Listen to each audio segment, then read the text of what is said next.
close this door so she doesn't get feedback, okay? Bye.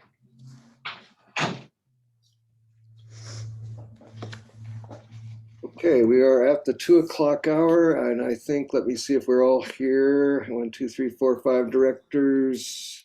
Council is here. Staff is here. I think we're ready to begin. So I'll officially call this special meeting of the Cambria Community Services District to order. And let us first, if you'll be so good as to join me in the Pledge of Allegiance. So Leah, if you may have the flag. Okay. I pledge allegiance to the flag of the United States of America, to the republic for which it stands, one nation, under God, indivisible, liberty, and justice for all. Thank you. All right, we first of all, we do have a quorum. All 5 directors are present. In addition, we also have staff present. We have our General Manager, John Weigold, Finance Manager, Pam Duffield, or rather Administrative Department Manager, Pam Duffield, Finance Manager, Denise Fritz, our Board Secretary, Leah Riedel, Program Manager, Melissa Bland, oh yes, and our Utilities Manager / District Engineer, Ray Dienzo, and of course, District Council, Timothy Carmel is here. Also with us today are Alex Handler from our Municipal Advisory Company, Rick Brandis from CSD, I believe. You have to correct me if I'm wrong there. Brent Patera, who is used to be with PG&E, but now is with one of the other companies which are helping us out. And Kenneth Robinson and Nick Burke. And I see a call-in number as well here. So yep. The call-in number is Albert Reyes, sorry, Bond Council. Oh, okay, thank you. I figured it'd be something like that. Okay, and we are recording AGP, I believe. Yes, is that true? I want to be sure we're actually on. So AGP, are we recording? I have not heard AGP. I'll give them a nudge right now. They're in the attendees list. Yeah, I see them there, but yeah. Yeah, Tom, go ahead. I heard the message about the meeting being recorded. That was about mine. 2 minutes ago. That was you? That was the Zoom or yeah. Yeah. Okay, so I don't know. Yeah, yeah. The little red dot you see up on the upper left, that's the Zoom recording that's happening. That's what AGP is in attendees. Yeah, they're up there, but I just don't know if they've started their recording. I don't want to get too far down the road here. So once we get past the introductions, then we get to the meat of this business here. So AGP, can you hear me at all? I don't think we want to go forward till we know that this is in operation.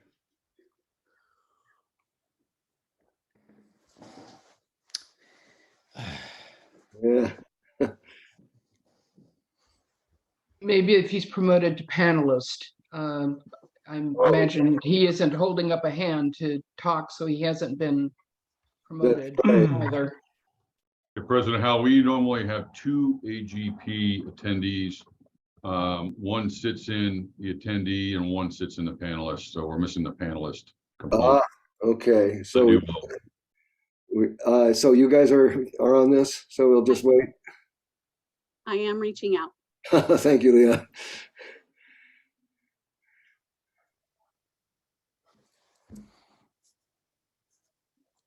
Well, while we're waiting, the one difference, I don't know if any of you have noticed, the AGP recording, if you go out on SlowSpan and look, you will see our same Hollywood squares that we have here. Whereas if you just use the Zoom recording, then all you see is the speaker view. So you only see whoever's talking. Just as an item of interest.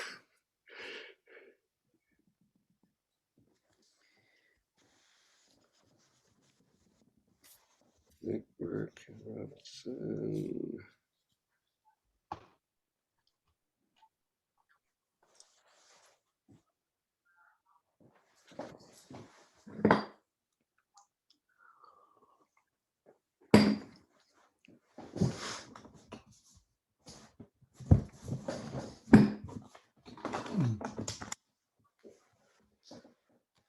I hate to keep everybody waiting here on this. Mr. Carmel, how significant I don't know if we should go forward without AGP. What do you think? Well, it's being recorded, just not by AGP, but Right. you have discretion to hold off for a little more. I mean, as long as you want. Well, I've got all these people waiting. Everybody's waiting patiently here. I don't think there'd be a problem commencing, but that's at your discretion. Well, I think I'll go ahead and start, and then hopefully by the time we get to the really interesting stuff, by then AGP will have come on. But so anyway, let it be known that, especially to our friends out there in the audience, that the recording is available, but it may be a Zoom recording rather than the full Hollywood Squares recording that you might like to see. So what I'll just do is commence with the president's report, which is, I wanted to say just a couple of things before we begin. And one is to clarify, especially to the folks out the public who are attending today or who may be watching this later, the reason that we are meeting at this date and time, there's two reasons why we're doing this. Probably the most important is that the project that we're dealing with here, the improvements to the wastewater plant, those prices are only good through today. So we need to take action if we want to keep those prices. And I have to tell you that the delays we've had so far, the costs have risen considerably, some items by as much as 50%. So we're talking in the millions of dollars here. So we really do not want to wait and have to go through another round of bids on this. So that's the one reason, is we have a deadline of August 31st today. And then in addition to that, we had to adjust to, we have had two directors, one of which had been gone and the other is about to leave. And so we needed to find a time which would satisfy everybody. Because of the size of this issue and the gravity of it, we all felt that a full board, it was needed to be present in order to discuss this. So for those reasons, and also the timing, the time today, 2 o'clock instead of our usual 1 o'clock, again, has to do with making sure that all directors were able to attend. So that's why we're here at this time and place. And the other thing, which is not directly related to CCSD business, but I just wanted to advise folks that the county is under a high alert here today regarding the heat wave that is actually probably already upon us. It's expected to go from today through Monday. And while the coastal regions are not necessarily, we may be in the 80s today here, but that's not going to kill anybody here on the coast. But if you're planning on traveling inland, or if you have friends inland, do be aware that they may be under some very, very challenging heat conditions. So, and do take care of yourselves if you happen to be traveling to the other side of the mountains here. Okay, and that is the substance of my president's report. And we're still not having our friends at AGP, so I think we'll just charge forth. Leah, do we have any response at all? They are recording. They are recording. Okay, very good. Thank you. You're welcome. All right, then we're in business. So having said that, we are now ready for with the public comment on agenda items. But what we will do is we'll do that as the agenda items come forward. So there will not be a general public comment period. The commentary will be, I'll call for public comment as on each agenda item. So I know some of you are waiting to speak. So the first agenda item that we will be dealing with will be 3A, which is the discussion and consideration to adopt Resolution 60-2022, authorizing the issuance of wastewater revenue certificates of participation, et cetera, and authorizing execution of legal documents by officers of the district with the approval of district council. So that will be our first thing. So GM Weigold, if you could commence the presentation, and then we'll take it back from there. Thank you, President Howell.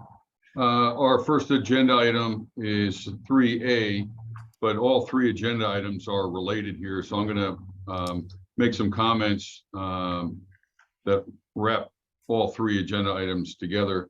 But for agenda item 3A, this is discussion and consideration of adoption of a resolution 60-2022 authorizing the issuance of wastewater revenue certificates of participation. You'll hear COP for short today. Series 2022A, and authorizing execution of legal documents by officers of the district with approval of district council. Staff recommends that the board adopt this resolution and approve the form of other required legal documents which are subject to final revision and execution by certain designated officers of the district, the president of the board and general manager, with approval of district council. For the board and the public, this effort is the culmination of over 3 years of board, committee, and staff work. I personally feel that this has been done in the most transparent manner. The refinement of the projects went through staff, the Resource and Infrastructure Committee, the Finance Committee, and multiple board reviews. In the spring of this year, we hired a financial advisor who was tasked to look at our financial condition and situation, assess our finance requirements, primarily for the utilities department, assess our finance requirements, look at our current financial obligations as well as our future needs. Our financial advisor developed a long-term financial model and ultimately received or recommended rate increases to meet our requirements. That rate increase recommendation went through the process of multiple committees, including the Finance Committee, staff, and board reviews. That ultimately resulted in a Prop 218 late this spring, which culminated in the month of May with final approval. These rates were specifically put in place to support this wastewater treatment plant system work. They are now in place. They're here specifically to support the debt that we would incur. Today, the board will be considering executing the plan to fund these projects through these certificates of participation bonds and approve the work order from PG&E. In summary, we have to do this work to remain in compliance with our wastewater treatment plant permit with the regional board. We will not be in compliance with the statutory, scientific, and technical requirements on the output of our plant, and would be unable to meet those requirements if we don't do this work. In fact, the regional board is aware that we're doing this work to meet that compliance, and they have been holding off on taking any action against the CCSD. Additionally, our plant is got several aging infrastructure issues, and the utility manager, Ray Dienzo, is standing by to talk a little bit about that and what's involved if required. But again, we've been through this multiple times, and today we will ask the board for approval of the resolutions and authorization for the work order from PG&E. With that, President Howell, I'll turn it back to you. Thank you, Jim Margold. Before we go on, just so everybody kind of know what the program will be here, we will first have a report from the ad hoc subcommittee that worked with our financial advisors and PG&E and the bond underwriters and putting all this together. We'll have a report from them first, followed by a presentation by Alex Handlers. And then we will come back for clarificatory questions from the board. I'm just going through this so the public knows how long they're going to have to wait before they get the chance to speak. So once the board has clarified their questions, we will then, I think I made a mistake here. We will have an additional, some additional words from the ad hoc committee to kind of finish that off with a recommendation. And after that, we will go to then at that point, we will have public comment and then additional questions or possible responses from staff, and then followed by the actual board discussion. So folks out there, do keep your hands up, but please be patient as we want to be sure that you have all the information that you need in order to, hopefully some of your questions will be answered in this process. So having said that, I want to, first of all, publicly offer some very, very heartfelt thanks on my part and on the behalf of some of the other directors to our two directors who have worked so hard on this project to bring it to this point. And that will be the ad hoc committee that consisted of Vice President Dean and Director Steidel. They both have put in many, many hours on this and attended innumerable meetings. They're still upright. But anyway, I just wanted to thank them all publicly for it would have been a big job for any one person, and I'm just so glad that they were able to undertake that for us. So and it also as we go forward, I hope that everybody understands that they are very knowledgeable about this, having been down there in the nuts and bolts of the whole thing as it was being put together. So given that, then I would like first of all to bring forward the ad hoc committee with their report on this. So Vice President Dean, I believe, if you could take it from here.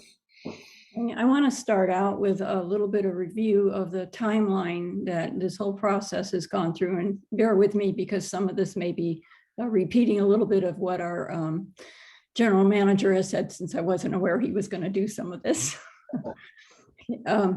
So in an effort to refresh our memories or to update those who are fairly new to our community or who have not been involved with the following of this process, this is a brief overview of the timeline leading up to the point we are at today with the funding of our wastewater treatment system.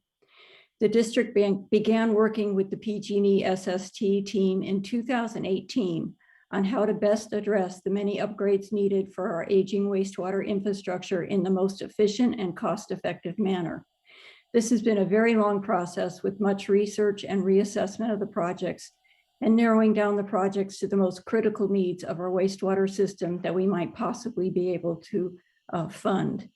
In November of 2021, PG&E provided the final IGA report first to the Resources and Infrastructure Committee for their overview and input, and then to the board. The board requested that Alex Handler of Bartles and Wells do an analysis of the district's finances to see how we can address funding these projects. Mr. Handlers came back to the board with a report that we did not have the capacity to fund the much needed improvements and upgrades being proposed. Funding options were discussed, and the board requested that Mr. Handlers continue to do a rate analysis for a possible Prop 218 rate increase. Mr. Handlers came back to the board in February of 2022 with an overview of our water, WRF, and wastewater rates in potential Prop 218 rate increase. The highest priority needs of our enterprise departments were discussed, the rates that would be needed for our water department needs, along with the estimated $12.1 million in long-term debt financing options over a 30-year period for the wastewater system, and the rates that would be required to fund the wastewater treatment plant debt service for the IGA SST projects, along with ongoing operation and maintenance costs. The Finance Committee reviewed the financial plan put forth by Bartles Wells and recommended the board accept the proposed rate study and rate increases for water and wastewater, which included rates sufficient for the $12.1 million debt service for the SST IGA improvements as laid out in the rate study. The board approved proceeding with the proposed Prop 218 for water and wastewater. The notices were sent out with a hearing date of May 19th, 2022. The Prop 218 rate increase passed with only 500 protests received, and the new rates took effect on July 1st. The district engaged Alex Handler Bartle-Wells as the CCSD's municipal advisor, and along with the CSDA finance team, worked towards the debt service financing plan for the 12.1 million in wastewater system improvements, as has been discussed throughout the rate increase process. The structure of this debt service via certificates of participation or investor bonds was brought forward for public view in both a joint R&I and Finance Committee meeting in July, followed by another presentation to the board shortly thereafter. This process has been undertaken as openly and transparently as possible. To emphasize an important point again, the rates passed in May included the debt service for the 12.1 million in wastewater projects that are being addressed today. We are not asking for another rate increase at this time to fund this effort. Now, a little bit of an overview from our IGA ad hoc committee. Director Cindy Seidel and myself, Karen Dean, have participated in the majority of planning sessions with both the finance team and the PG&E SST IGA team. We have reviewed all of the documents, asked questions for clarification, and provided input as the process progressed. We would like to give our fellow directors and the members of our community a brief overview of the participants, their roles in these efforts, and the next steps. CCSD members participating in the debt service planning sessions included General Manager Weigold, Administrative Manager Pamela Duffield, District Engineer Ray D'Enzo, and Directors Steidel and Dean. Documents were reviewed by District Counsel Tim Carmel.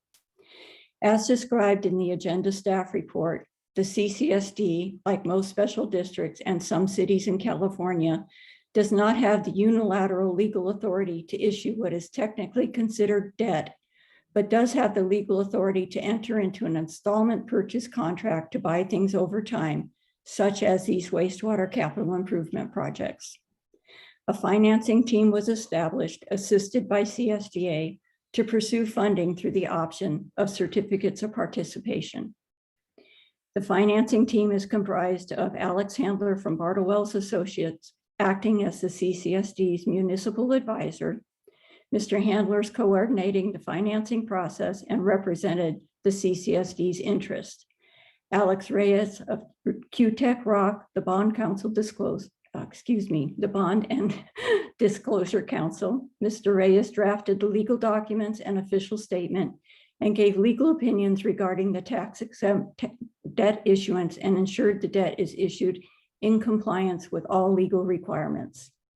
Rick Brandis of Brandis, Tallman, Oppenheimer, is the underwriter who markets the debt to investors along with establishing the prices and the interest rates. He then provides the debt proceeds to the trustee on behalf of the district. The trustee is the Bank of New York Mellon Trust, who represents the bondholders to receive the debt payments and forward to the investors. The trustee also holds the project funds and disperses them to the CCSD when requested. The CCSD receives the debt proceeds and is legally responsible for debt repayment, which will consist of 2 semi-annual interest payments and 1 annual principal payment. To clarify the interaction and the process between the CCSD and the trustee and the underwriter a bit further, at the closing of the financing, funds are wired from the underwriter to the trustee, who puts the funds into a project fund held on the district's behalf. The district is in full control of the project fund, as the CSDA will have completed their role in this process. As wastewater improvement project expenditures are incurred, the district submits requisitions to the trustee for payment or reimbursement. Every 6 months, the trustee sends the district an invoice for payment of principal and interest due each payment period. The district makes installment payments, also known as debt service payments, to the trustee, who represents the bondholders' investors. The trustee subsequently forwards the payments to the bondholders through a national electronic payment system operated by the Depository Trust Company, also known as DTC.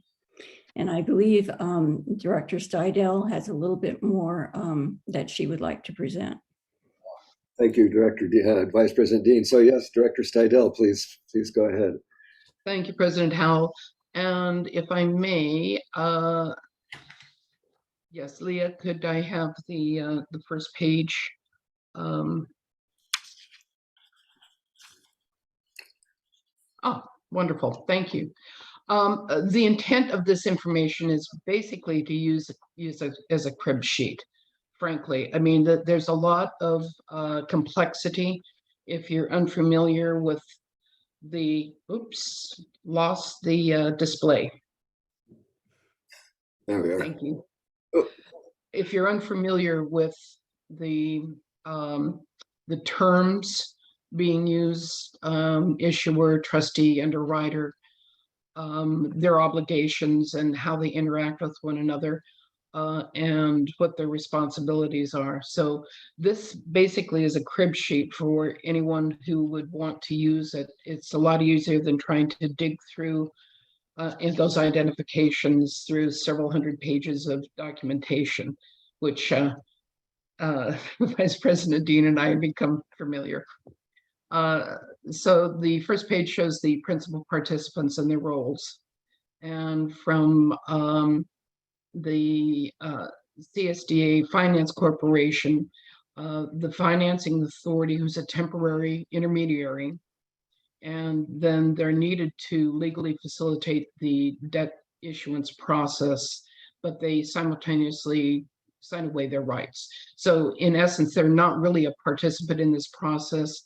What they are is an intermediary who help establish the structure for going forward with the trustee and the underwriter. Cambria, in this case, is considered the issuer. They're the ones who define the project and the required financial resources. The Bank of New York Mellon is the trustee here. They represent the bondholders, and they receive the installment payments from CCSD, and they forward those payments to the bondholders in the way that Vice President Dean described in her discussion. Brandis Tallman Oppenheimer is the underwriter, and they market these certificates of participation, the COPs. They establish the prices and the interest rates offered to the investors, and they provide the debt proceeds back to the trustee on behalf of the district, who can then access. Bartle Wells, in this case, has been our municipal advisor, and he coordinated the financing process, has provided advice throughout the debt issuance to help ensure debt is issued in favorable terms and conditions. And a very important piece of information here for people to understand. He also has a fiduciary responsibility to represent CCSD's interests throughout the process. So he's here to be our person to always have an oversight view to the process and what's going on, and interact with the trustee and underwriter as necessary. In the case, let me move there. In the case of moving on to the additional information, the principal legal documents or contracts or agreements that are going on, because again, this is another thing that they all start to sound the same, and who's doing what to whom and why, you can kind of lose track of easily. So hopefully this will give you a little bit of a checklist for things in orientation. So the installment purchase contract is between solely CSDA and CCSD. And it authorizes the debt proceeds to be used by CCSD to build the project. That's that overarching process that was provided. And this is the contract that understands that basically CSD is out of the process and it's CCSD's at the end. The assignment agreement, and this is between CSDA and the trustee, because of course they need to have their agreements and how they behave with one another also. So this is not something that is directly affecting us, but it's another assignment agreement that's important to the overall configuration. There's the trust agreement, and that happens. This is the overarching document. This is the one that really kind of seals the deal. because it's the CSDA and the CCSD and the trustee. And that authorizes the trustee for issuing the certificates and the details. The certificate purchase agreement, or CAP, is between the underwriter and the CCSD. And this is the legal document that defines what those certificates are and how they'll be offered for purchase. And that the funding to CCSD then goes to the trustee with our access to the fund that's established within the trustee. Something again of very high importance is the preliminary and then final official statement. The preliminary statement is what you would see through the whole process until we get to the end product here, where things are signed off and things are looking to be funded. And then it becomes a formal official statement and the final official statement. So this is the offering document that's provided to the underwriter for their investors. So it describes the COPs themselves, the districts, its finances, its wastewater system. It's the technical document that defines who we are and what we're asking for from the investors. And then just for a quick reference point, again, the financing team that myself and Director Dean and others within the district have been interfacing with directly here are the CSDA Financial Corporation and its lawyer. You'll notice there are lawyers associated with all of this. So there's very little, that escapes any kind of consideration. The issuer is ourselves, the CCSD, and our counsel, Carmel and Natasha. The trustee, Bank of New York, Mellon, and their counsel, their company counsel. The underwriter here is Brandis Tallman, Oppenheimer, and their counsel. In addition, the other individuals who have processed or who have participated in this process and helped structure all of the documentations represented here, our municipal advisor, Bartle Wells, and our bond and disclosure counsel, Kutak Rock is the name of that organization. So that completes what I wanted to provide to you as additional information here. We'll be coming back later as President Howlett indicated with some recommendations from the ad hoc committee as a whole for the board to consider to hear and respond to. I believe that what you would like to do at this point, and oh, by the way, these documentations that I've just gone over will all be part of the minutes from the meeting. So they'll be there as a reference point for folks to be able to access. And so with that being said, and with Vice President Dean's acknowledgement that we provided what we were going to for the moment, I return it then to President Howell. Oh, thank you, Director Steidel, and thank you both. And I'm so pleased, yes, the material you just presented will be available to us. I kind of wish I'd had that while I was reading the packet, but thank you. And I think, Vice President Dean, did you have one final thing you wish to say before we move on to Mr. Handler?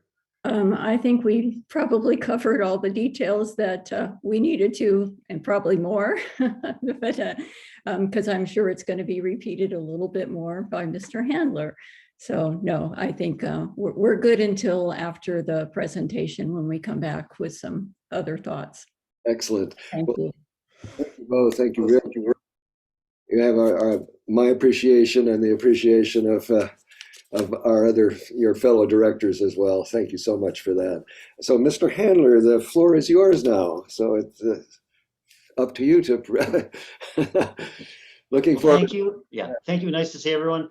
And I thought it's a great job. The kind of the summaries, starting with John and Karen and Cindy. So I'm going to boil down some of my detailed coverage of this stuff. So if there's questions, we've got the whole, the financing team here that can answer every possible question about this financing that you may have. I do have a presentation. Should I show that, or is the district throw that up on screen? I don't know what the preferred. Let's see. It could be either. It looks like I can do it. I just saw there's a share screen that just popped up. Yeah, I think unless we have to permit you, yeah, it works. We're Oh, good. good. Okay, perfect. Let me just move it here. So folks can see this clearly enough. I don't need to like resize it or anything. Okay. I just wanted to cover, again, a lot of the stuff's already been covered. Just a quick summary of the financing and make sure everyone understands the resolutions and what's in them and what they're all about. So the first part's more of like a financing overview. The second part, we'll talk about the resolutions, and we're just in the process of updating the schedule of moving forward. I'll just cover that. But first, it just, you've heard about the financing team. Really, the core members from my perspective, we are, Rick Brandis and Michael Garcia from Brandis Tolman with Oppenheimer. We've got Albert Reyes with Kutak Rock, who's the bond counsel, disclosure counsel, and myself. So maybe I just thought, while everyone's here, we have had another public meeting with the joint committee meetings, but I know you probably have some new members of the public here. So I don't know if Rick and Albert, you can just introduce yourselves and just, real briefly, and then we'll just keep moving on just so folks can hear from you briefly. Hi, everyone. Good afternoon. I'm Rick Brandis. I met you before a few months ago and been working with Cindy and Karen, as well as staff. Thank you for having us today. Thank you. And this is Albert Reyes. I'm from Kutak Rock. I'm a partner at Kutak Rock, and I am bond and disclosure counsel for the district. I've prepared the legal documents and the official statement on behalf of the district, and I will be providing my legal opinion at the end of the financing to the district regarding the tax exemption of the financing. And I'm here to answer any questions related to the legal documents or the resolution of the POS. Great, thanks. And both Rick and Albert are affiliated with the CSDA Finance Corporations. They've done many financings for many special districts all around California. I'm not with CSDA Financing Corporation. We're an independent public finance advisory firm, but I've been in the field for over 20 years too, and I'm a board member of the National Association of Municipal Advisors. So you've got a good team working on this who's dealt with, many other financings for other water, wastewater districts. I'm not even going to cover the next slide because I thought Karen and Cindy did a great job, talking about all the people. In terms of the project, John, you already gave a nice rundown on that. And Karen, you mentioned, this isn't just an end, there's a multi-year evaluation to really assess what is really needed, what's the most cost-effective way of doing it, and how, what are the most priority things to get done. So that was all, embodied in the investment grade audit report. There was the prior one that was initially provided, I guess it was November in 2021, and then recently updated, and prices have gone up. It's not surprising. They've gone up for many agencies with current supply chain issues, et cetera. But I will say, in my opinion, even if you had, awarded the project back last December, the contracts that these contractors put out there, they have protections for themselves. So if the cost of a generator went up, I'm making up from, 500,000 to 800,000, that would have been passed along. So I think what's happened through this process, that we're getting a more realistic assessment of what's out there. And it's, you would have probably had to pay the same amount either way by the time the project rolled around. I may be a little bit off on that, but I think in the big picture, from having seen some of these contracts, that's the case. But anyway, the base project we're looking at is now about a little over 10.9 million. And that's for those core wastewater treatment plant improvements that are needed. And in addition to that, there'll be about another 1.15 million to help with other key improvements that the district's going to need to do over time. For example, there's lift stations needs improvements and other various system components. So the way the rate study worked is that there is a funding stream generated each year for ongoing capital needs on the wastewater side. So unfortunately, due to the increase in the project cost, this $12.1 million project fund is not going to fund the base project and all these other projects. So some of them are just going to have to be funded on a pay-as-you-go basis over time as the revenues come in each year. Next. So, and I think this was mentioned too, the district doesn't have legal authority to solely go out and issue debt.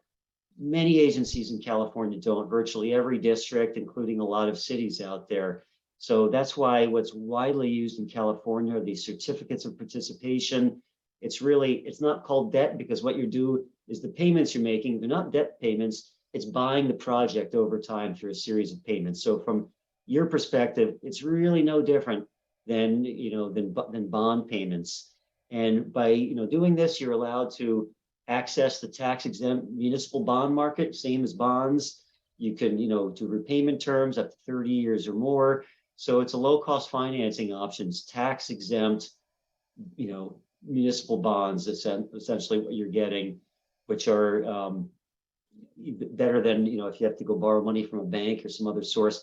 And I want to say, this isn't a novel and new legal structure for the district. You've had the same legal structure on prior wastewater debt going back over 20 years to the 1999 installment purchase contract and the 2010 refunding loan agreement. So I've been impressed with the level of detail and wanting to learn about, people reading over the documents and asking a lot of great questions to learn about the intricacies behind the scenes sausage making of how this financing works. Most agencies don't get into those details, but you've certainly done a great job delving into a lot of complex concepts, legal concepts, bond number concepts, et cetera. So kudos to the district. So what are we talking about with the financing? They're going to be designed to fund $12.1 million into a project fund that the district can access for its treatment improvements. These are going to be tax exempt interest rates. They're fixed interest rates, so they're locked in when the financing is executed. However, the bonds can be, the COPs can be refinanced in future years. Typically, there's a period of 8 to 10 years where, the investors don't want you issuing bonds and turning around and refunding them a year later because interest rates went down a little. But you are going to have the ability, just like your other outstanding debt, to refund these for savings on a tax exempt basis if and when the time comes. And you can always refund them on a taxable basis, although it doesn't always make the most sense. There's going to be a 30-year repayment term. It's level annual debt service for the whole repayment term, except the first 18 months will be interest only. And that's because the rates are phasing in. And so we wanted to allow that there'd be enough debt service coverage while the rates are phasing in. So the first year won't have a principal payment, but after that, the future years will. We anticipate there's going to be bond insurance and a reserve surety bond used on this transaction. These will get bid out after going through the rating process closer to the bond pricing. And there's a cost to doing these things, right? Bond insurance and a reserve surety bond. It might cost you $100,000. Yes, it's an expense, but by the other token, it also saves the district a lot of money because the underlying credit quality with an insurer is higher. It has a higher bond rating and you get lower interest rates. So the only reason we would pursue doing this is if it made financial savings to the district in the big picture. And our hunch is that yes, it will. And the other thing I just wanted to add is, once you get your project fund, it's your project fund for all eligible wastewater capital improvement projects. You're not supposed to use the money for operations. You're not supposed to use the money for water or anything else. It's wastewater projects. But within that wastewater capital improvement parameter, you do have flexibility if, as a project is rolling out, something needs to change a little bit. And this happens sometimes during construction. They find something, they have another way of solving it. You have the flexibility of spending that money as you need. Or if they say, hey, wait a minute, we don't need to do this anymore, but we need to do that, the district has full control over what those project expenditures are going to be. The legal covenants, I want to make sure folks know when you borrow the funds, it's not like there's some, like when you take a home mortgage, the bank owns title to your house, and if you don't make payment, they're going to come take your house away. That's not the way it works for the public sector funding water and wastewater infrastructure. You have to provide these services to your customer base. They can't come and take the treatment plant away. So they're secured by a pledge of the net revenues of the wastewater system. And what that is all the revenues coming in, which is mostly from rates. First, you pay your operating expenses because that's what you need to do. And what's left after that, that's remaining, is called net revenues.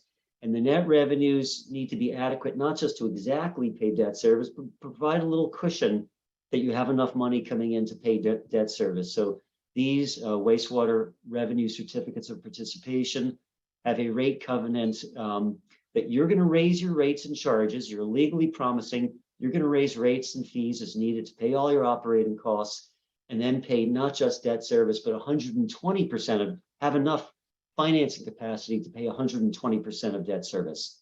You only pay the trustee 100% of debt service, but that extra 20% provides the buffer, and you need it anyway, because that's funds that you use for capital projects and other things that are not operating costs.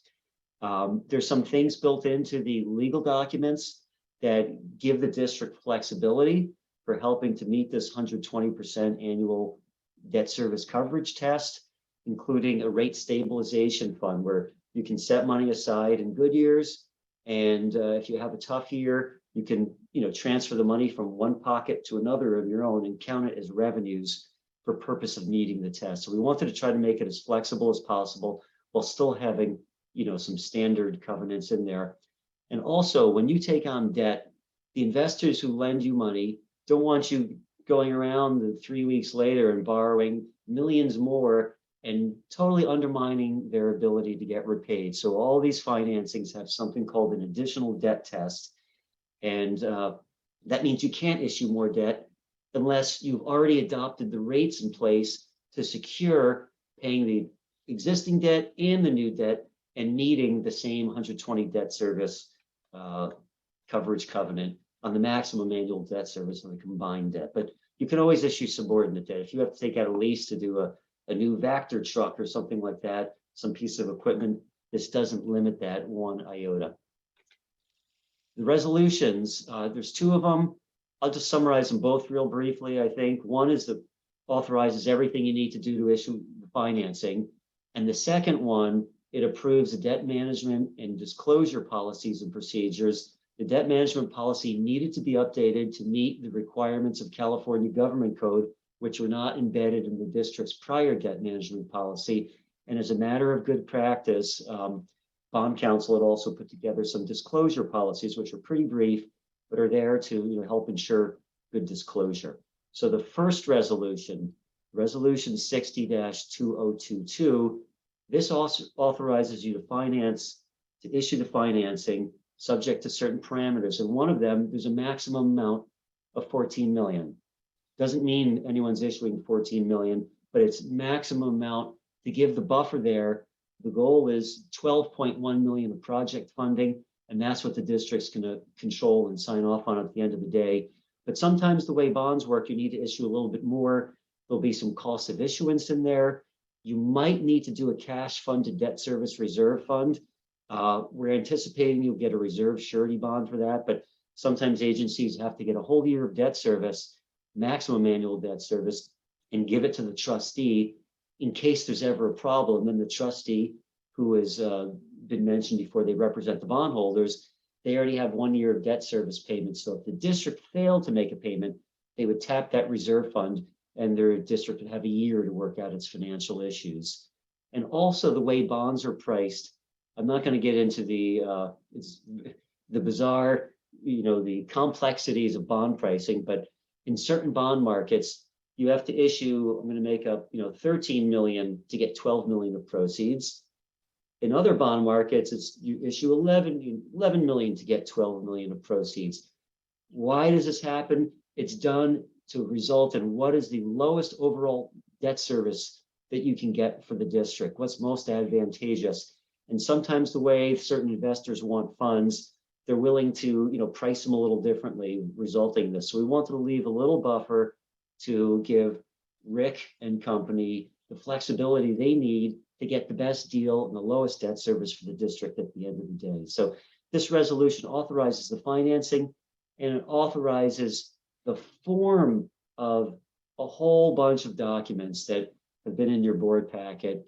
Why the form? Because these documents aren't done until after the financing takes place and all the interest rates and the bond amounts are put in there. So they're really the form, and the resolution authorizes the district to, the certain key officers, the district manager and the board president to, approve the final revisions to these things and ultimately sign off and execute them with approval of district council. And also all this stuff is being vetted by our financing team as well. I'm going to read over everything as well and make sure everything's good. The documents include an installment purchase contract that again defines the terms of how you're going to buy this over time. The trust agreement, the trust highlights the trustees' roles. I'm not even going to go over all these because I think they've already been covered, but I will say there are a few additional provisions in the resolution just to make sure everyone's familiar with. One is the resolution authorizes the district to seek out and obtain bond insurance in a reserve surety bond, which we think will save the district money. There's an authorization in here to be clear that certain covenants can be modified if needed or desirable on the district's behalf. And that happens sometimes when you get bond insurance, and a bond insurer says, hey, we want you to do this, that, or the other. So just making sure you have the flexibility to do what's needed in ways that are advantageous to the district. And it also reiterates that if you have any project expenditures that you've funded on this project or are going to be funded on this project before the actual cash comes in, you've got the ability to use the debt proceeds to reimburse yourself for those. Also attached to the resolution at the back are good faith estimates. And this is a relatively new in recent years requirement that needs to be provided in here. And what these are is just good, they're good faith financing estimates based on some recently updated numbers that were developed by the underwriter. And just so it's full disclosure for what all these numbers may look like, one of them is an all-in true interest cost of 4.5%. Now, what that really represents is what is the underlying interest rate that the district's paying on the actual money it receives. So for example, the interest rates might only be, I'm going to make up 4.4%, but when you take into account all these costs related to the debt issuance, your net interest rate is, from the last numbers run is 4.5%. The market's always changing, so this number may change a bit. The second number is these finance charges, right? What are all the costs related to the bonds, which we're estimating at about $400,000? That includes $170,000. There's fees for municipal advisor, bond and disclosure counsel, for the trustee, for the rating agency, for CSDA financing corporation, and everyone involved in doing this. I think they're going to come in lower than this, but we're just putting in an estimate for full disclosure. There's underwriting and related, regulatory fees, and those are estimated at about 1% of the financing. And again, those are going to be honed as things roll forward as well. And then there's also bond insurance and reserve surety bond. I mentioned that could be 100, 110,000, but again, that's going to be bid out, and it's only going to be incurred if it saves the district money through lower debt service payments, accounting for the cost and the benefits. The proceeds to the district has been clear to us, 12.1 million. That's what's going to go in the project fund. There may be rounded by a few dollars and few cents by the way bonds are sized in increments of 5,000. So any slight amount that's maybe 12.1 million plus a couple $1,000s in there at the end of the day. When you look at the total payment amount, this is one I know I've heard there's some public complaints, and this is always with every debt issue. Wait a minute, there's all these interest payments out there, just like when you buy a house, we'll say $1 million. When you add in the 30 years of debt service, you paid far more than $1 million for it because of all the interest payments. So the gross payments on these certificates of participation are estimated at 22.4 million. Yes, it's a lot more than the 12 million you're getting, but also keep in mind, these are future dollars.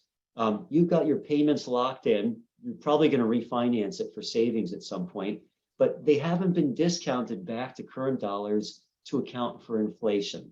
If someone told you, hey, we'll give you a 30-year loan at 1%, and we're in an inflationary environment, and someone, wait a minute, look at all the interest you have to pay. It's like, yeah, there is interest you have to pay, but the inflation is a lot higher than interest. So I'd rather take a 1% loan for 30 years and pay that off than have to pay cash all up front, because it's lower real dollar payment over time. So, you know, if you're looking at the all-in interest cost of 4.5% and the inflation rate will just make up as 3%, the net interest you're paying is a lot less than what it looks like when you're counting a dollar from 30 years down the line. But anyway, that's the total payment amount. That's the good faith estimate. The other policy you're doing, I mentioned the debt management disclosure policies. Why? Because you need to do the debt management policy to meet the government code. Albert did a good job. He incorporated all the components of the district's policy as well as the other required provisions. There is one change that is being proposed in this that we just want to make sure everyone's clear about. The old policy had this is for planning purposes only. They said, hey, we want to aim to meet debt service coverage ratio of 1.85 on outstanding debt. Well, guess what? You haven't been meeting that coverage. It's excessively high. The legal minimum for these bonds, for these COPs, will be 1.2. But with that in mind, it sounded like the district wanted to not aim to be the bottom lowest bar, but aim a little higher. So what's being proposed is a more achievable and also, you know, good target of 1.4. So it's good policy to aim a little bit higher, and that's what's being proposed. And then the disclosure policies, again, just, you know, reiterating what's, you know, it's a formal policy you have to, you know, comply with the federal and state securities laws for, you know, making sure you're disclosing everything you need to as a district. The updating financing schedule. Again, we've had some meetings in the past, other than just the joint meeting. There's been a bunch of ongoing communication, but today you'd be authorizing the financing. Moving forward, we're going to have to go out and get a rating for Standard & Poor's Global Ratings, bid out the bond insurance, and then when this is all done, the POS is finalized, it's posted, and that's when Rick and his team step in, marketing the bonds to the investors through their national network. And we're anticipating the bonds would be priced in early October. And then it typically takes about 2 weeks after that to finally incorporate all this into all the final closing documents. And there are a bunch of them that are going to need the district's signature to execute. So Albert will be preparing those. We expect that to be, you know, about 2 weeks after the pricing. So the funds should come in mid to late October, and then you could start spending at the district's at the will. Anyway, that concludes everything I was going to cover. Turn it back over to the district. Thank you. Sorry for covering maybe more than I intended there. Thank you, Mr. Handler. And no, don't be sorry. I think the more that you cover, the better off. This is a very complicated and for some of us unfamiliar territory. So it's well. I don't think it's possible to explain it too much. Let's see. I think I'm going to hold off questions for you for a bit, if you don't mind. Well, what I'd like to do now. Let's see. Does the ad hoc committee wants to make a recommendation?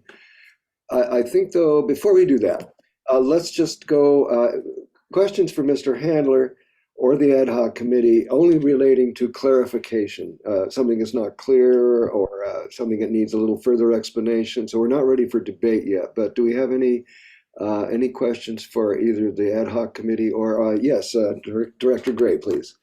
Thank you, President Howell. Yeah, a couple of questions for Mr. Handler's. It was an excellent presentation and answered most questions I had, but on the actually related, the annual debt service payment, which I think is going to be about, by the good faith estimates we have now, about $700,000 a year, $700,000 a year. About 750,000 a year, and there's 750,000 a two year. payments throughout the year. So Right. it's, yeah. Okay. So that, and that, I assume then that 22.4 is the 30 times 30 years of that. That doesn't, the Yes, 22.4 there you go. doesn't Yes, that's include, right. Yes. does not include the financing, extra financing upfront charges. I think the thing that I need a little clarification on is how the, whether that 750,000 a year kicks in immediately or it's phased in over a couple of years due to the phasing in of the rates and how that would work. And a related question is this going to be a truly fixed amount of money each year by policy, by design? Because most of us are familiar with, say, a mortgage, and we expect that. Or is there some possible variation in it? Oh, very good, Mr. Handler. Yeah, the good questions, Director Gray. Yeah, very good question. I'm going to answer the second one first. Yeah. Yes, this is locked in at the closing. There's a final debt service schedule. Doesn't change throughout the course of the bonds until you might refinance it for, an attempt to get savings at some point in the future. So it's locked in forever. It's not a variable rate debt. Some agencies have issued variable rate debt, and it might save them some years, but then something goes awry and it hurts some other years. These will be fully locked in. In terms of and that 750,000 accounts for everything. That includes all the financing costs and the project, everything. So that's all you pay is this, debt service each year. The way the debt works with bonds and COPs, which are pretty much the same thing, is there's two payments each year. There's interest payments that are split into two. There's one roughly at the 6-month mark and one at the end of the year. And the interest and the principal comes due at the end of the year. So each year you're going to have two payments, one at the 6-month mark, and then the second one pays off interest and principal. And you have a lot of flexibility when structuring these bonds. So all we did was say, hey, the first year there's going to be no principal. So that 1 year out, you don't have a principal payment. So it'll be just interest only the first 6 months, next 6-month period, interest only, next 6 months after that, interest only, then your principal kicks in. So the way the debt service works, in the first fiscal year, there's only one interest payment. So it's, might be $210,000, $220,000 in this fiscal year, since we're already partway through. Next fiscal year, there's two interest payments. They'd be about $550,000. Mm-hmm. Then the year after that, the two payments would total up to, roughly $750,000. Again, the market's always changing. If interest rates go up, maybe a little more. If interest rates go down, maybe a little bit less. And you just keep paying those payments every year. Pam already does that with your outstanding debt. She's been doing it for, prior years as well, until the debt's paid off or until it's refinanced or refunded. Thank you. So, and that was, Director Gray, did that answer? To answer my question, I'm afraid I had a small follow-up question, which actually may be related to the next agenda item, but since we were covering, Mr. Handler has covered it in his presentation, I should ask it. With the projected revenue we have right now from the rate structure, what percentage are we at in net revenue over the amount of debt service on the new instrument? Because I know we're going to set 140, is it 145 as a limit, but what are we going to be and what are we projected to be at? I'm sure it's over 120. Oh, yeah, 140, I'm sorry, sure it's going to be over 140, but I'm just curious about how high we are above it. I think we were projecting like in the 1.5 range, somewhere in that range. Yeah. Yeah. And that's something that'd be monitored in future years. Again, if something happened, your operating costs skyrocketed, it could require the district to, bump up rates to get back in compliance. But the whole purpose of all this was to, designed to, have the rates support the new debt service going forward for the next, 5 years. And then you come back and reevaluate and adjust course. So you should be good meeting the coverage. Okay. Thank you. That's all my question. Thank you, Mr. Handler. Any other questions from the board? Yes, Director Farmer, please. Yes, thank you. Thank you, everyone who's made the presentation so far. Really well done, and I don't think the district or the the people that are attending here, the ratepayers, could have asked for more. I just want to ask a couple of brief questions on the first page here on page 3, where it says here under fiscal impact, the final interest rate and debt service schedule will be determined via a public sale of the certificates. So when is that public sale going to take place? I think you alluded to it earlier with regard to the bonds will be priced in early October. So I assume it's sometime between now and then. So I'm just curious as to, who can purchase these certificates and who usually does make these purchases? And do you anticipate any problems in this area? Thank you, Mr. Handler, please.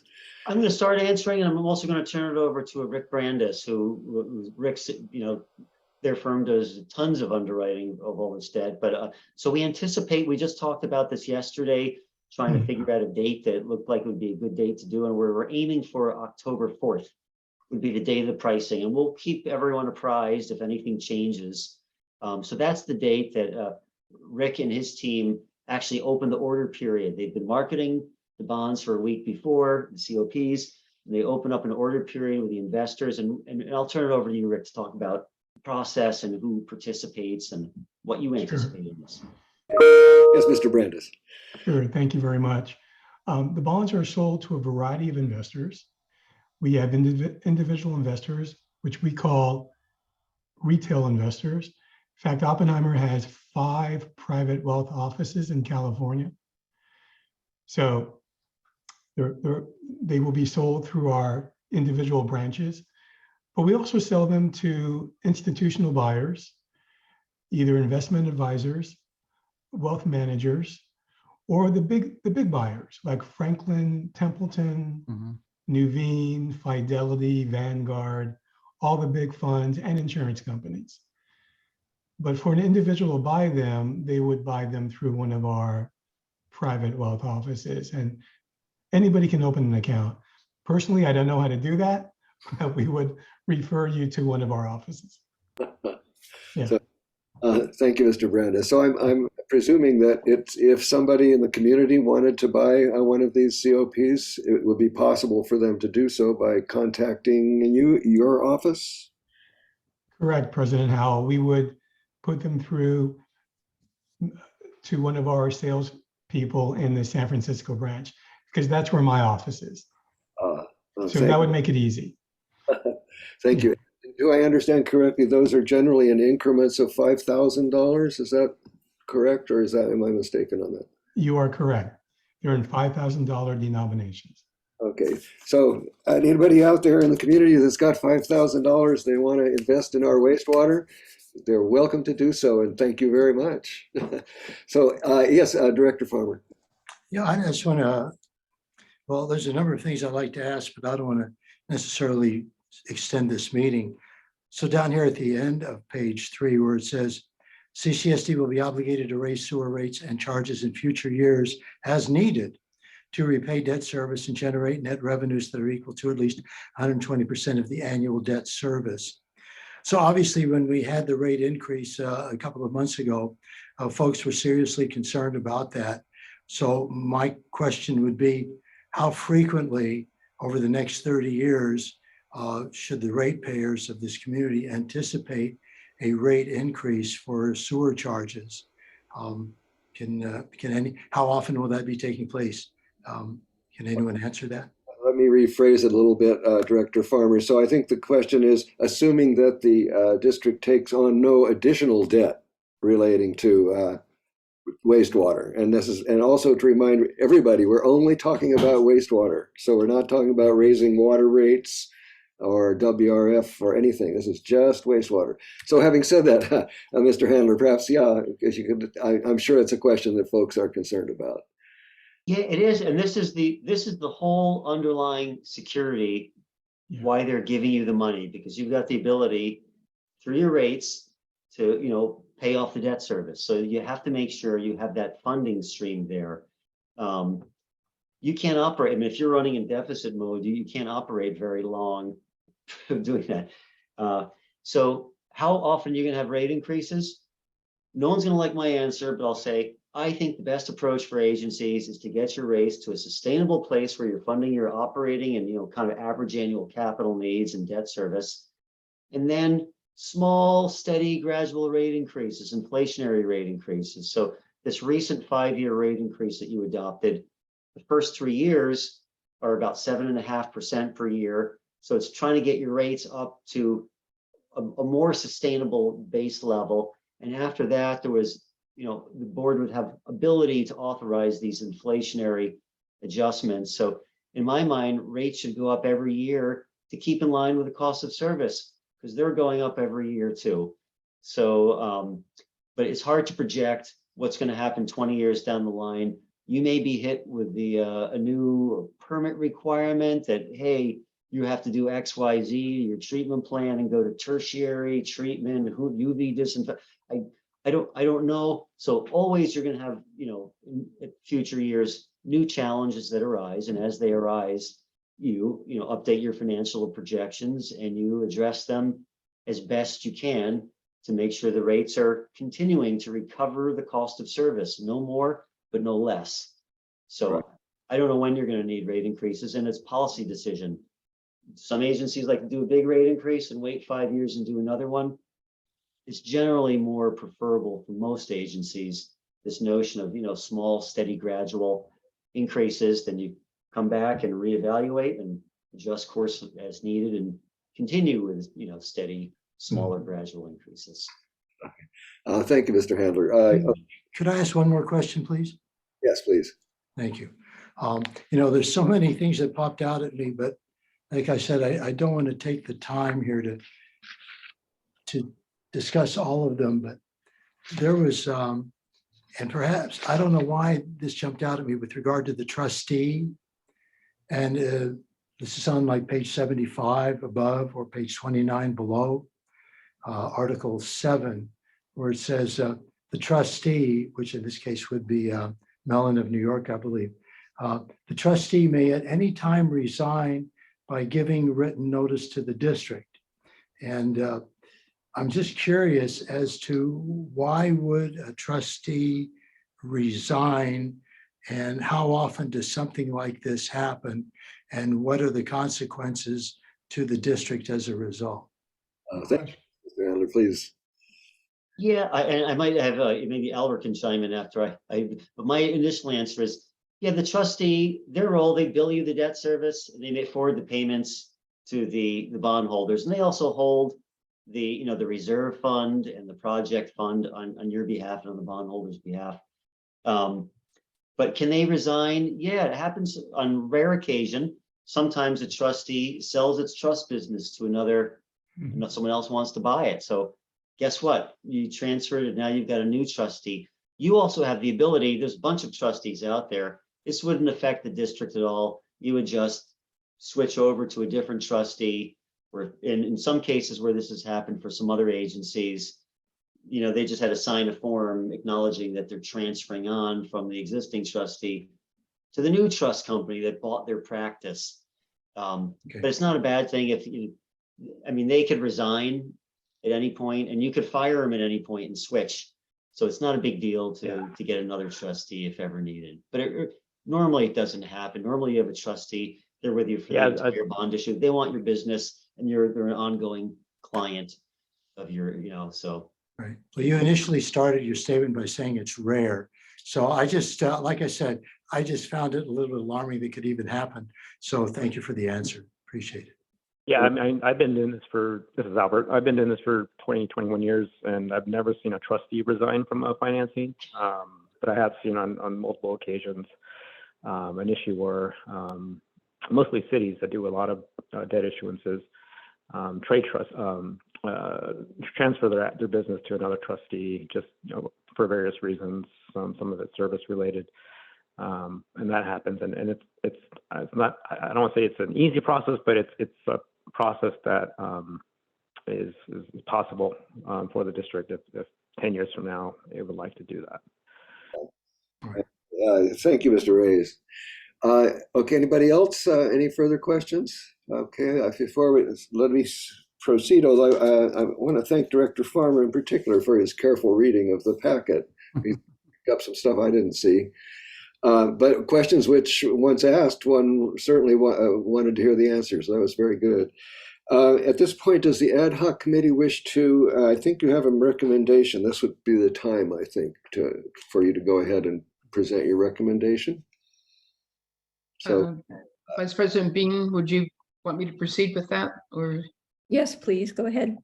Okay, thank you. We, as the ad hoc committee, just in summary, it was established between myself and Vice President Dean to support the wastewater financing process and the financing team.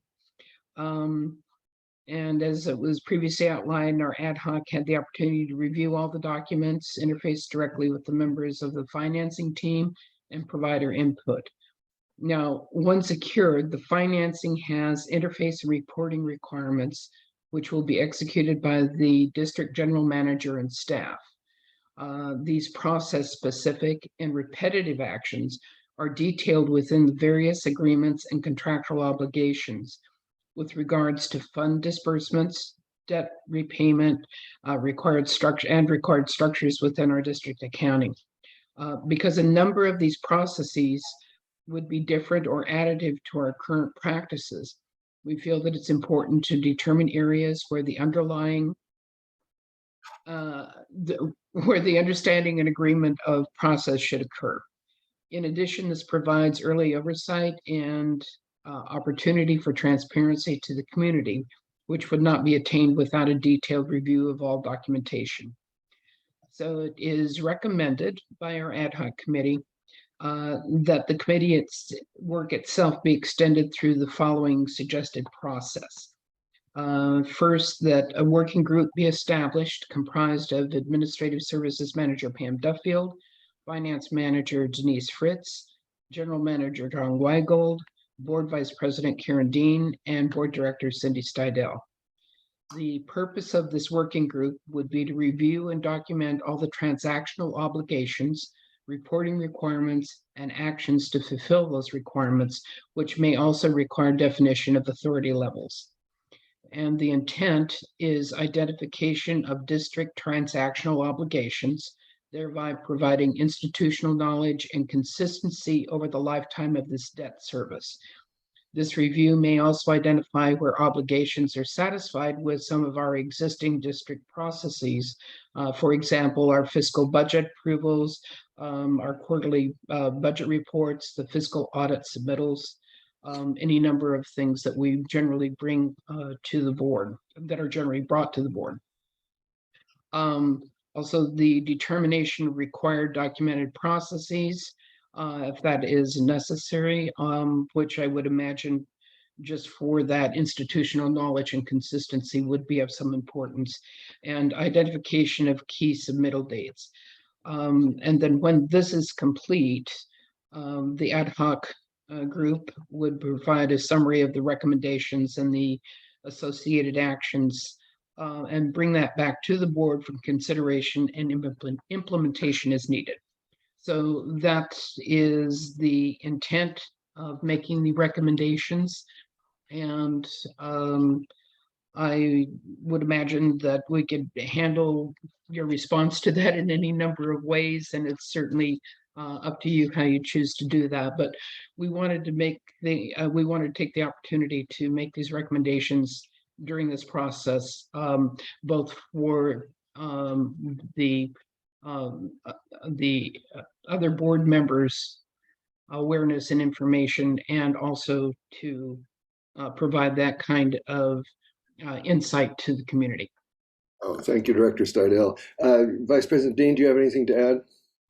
Only that to emphasize that the purpose of this is for openness and transparency and understanding to all of the board members and the community on how this process is working. So I think the public really wants to know what's going on with their rates and with these debt funds, and that they're being used for what they're supposed to be used for. So I think this is important that we continue on for clarity and transparency, as I said. I think I agree with you. I'm going to go ahead here and assuming that the resolution does pass, I think I can just, as under the paragraph section 10 of the bylaws, I can go ahead and say that I feel it would be beneficial, especially for the oversight and transparency, for the ad hoc committee to continue on their expanded role as laid out in their recommendation. And I think that's sufficient. We don't need to proceed with the motion. I have the powers to do that. However, I will say without objection, is there, I would like to, yeah, Director Farmer. We have two people that would wish to make public comment in the audience.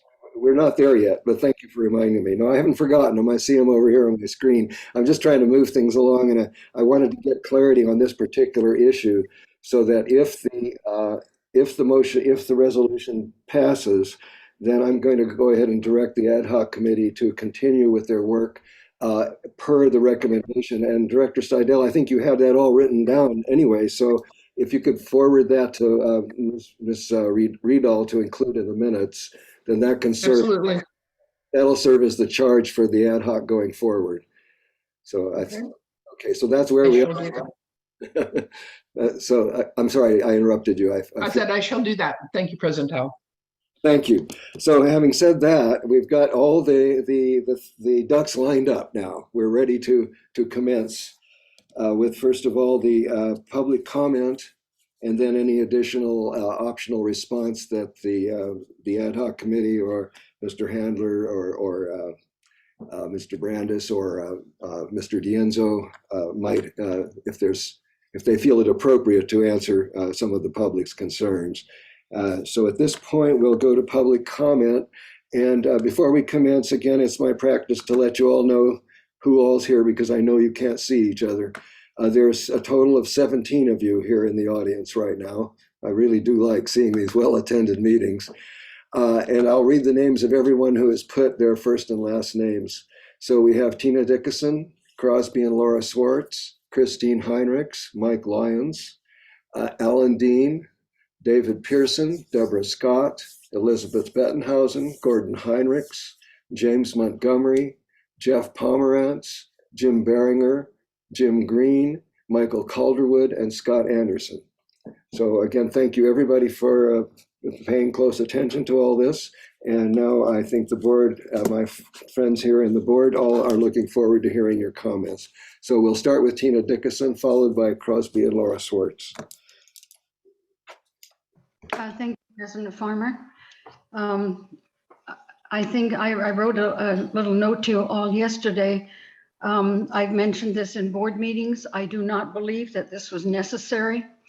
I think that after 4 years of the R&I committee meeting and other meetings that have taken place with PG&E, I remember saying at the very beginning of the SST process, who are you kidding? PG&E's filed bankruptcy. Do you really think you're going to get any funding from PG&E? But here we are 4 years later without a single penny from any form of funding other than what we are faced with now. So in my opinion, this is this board's legacy. It will be the biggest part of your legacy as board members to go ahead and go through this lending mechanism that you have been able to find that will cost us almost twice as much as the principal. When we did the Prop 218, May 19th was the hearing for that, we were led to believe that the 3-year, $17 million rate increase for water and sewer that was primarily going to be used for the CIPs for the wastewater treatment plant that were going to cost about $12 million. We then have learned that those funds, which started coming into the district's coffers as of July 1st of this year, should have already started accumulating. And what I've suggested is that we borrow about $2 million for the first CIP, the most important one, which I understand is electrical, that we borrow from the general fund. We have about $9 million overall, but in the general fund, we can borrow for a project such as this and get one of them out of the way without having to go to this extent. And I have to say, President Howell, I was deeply offended that you would ask members of the community to consider, oh, maybe they could be, they could purchase COPs. We've already just invested in 5 years of rate increases, only to be told by Mr. Handler that we may need to increase even beyond that once a year. How much more can it take for this community to be blindsided by the board?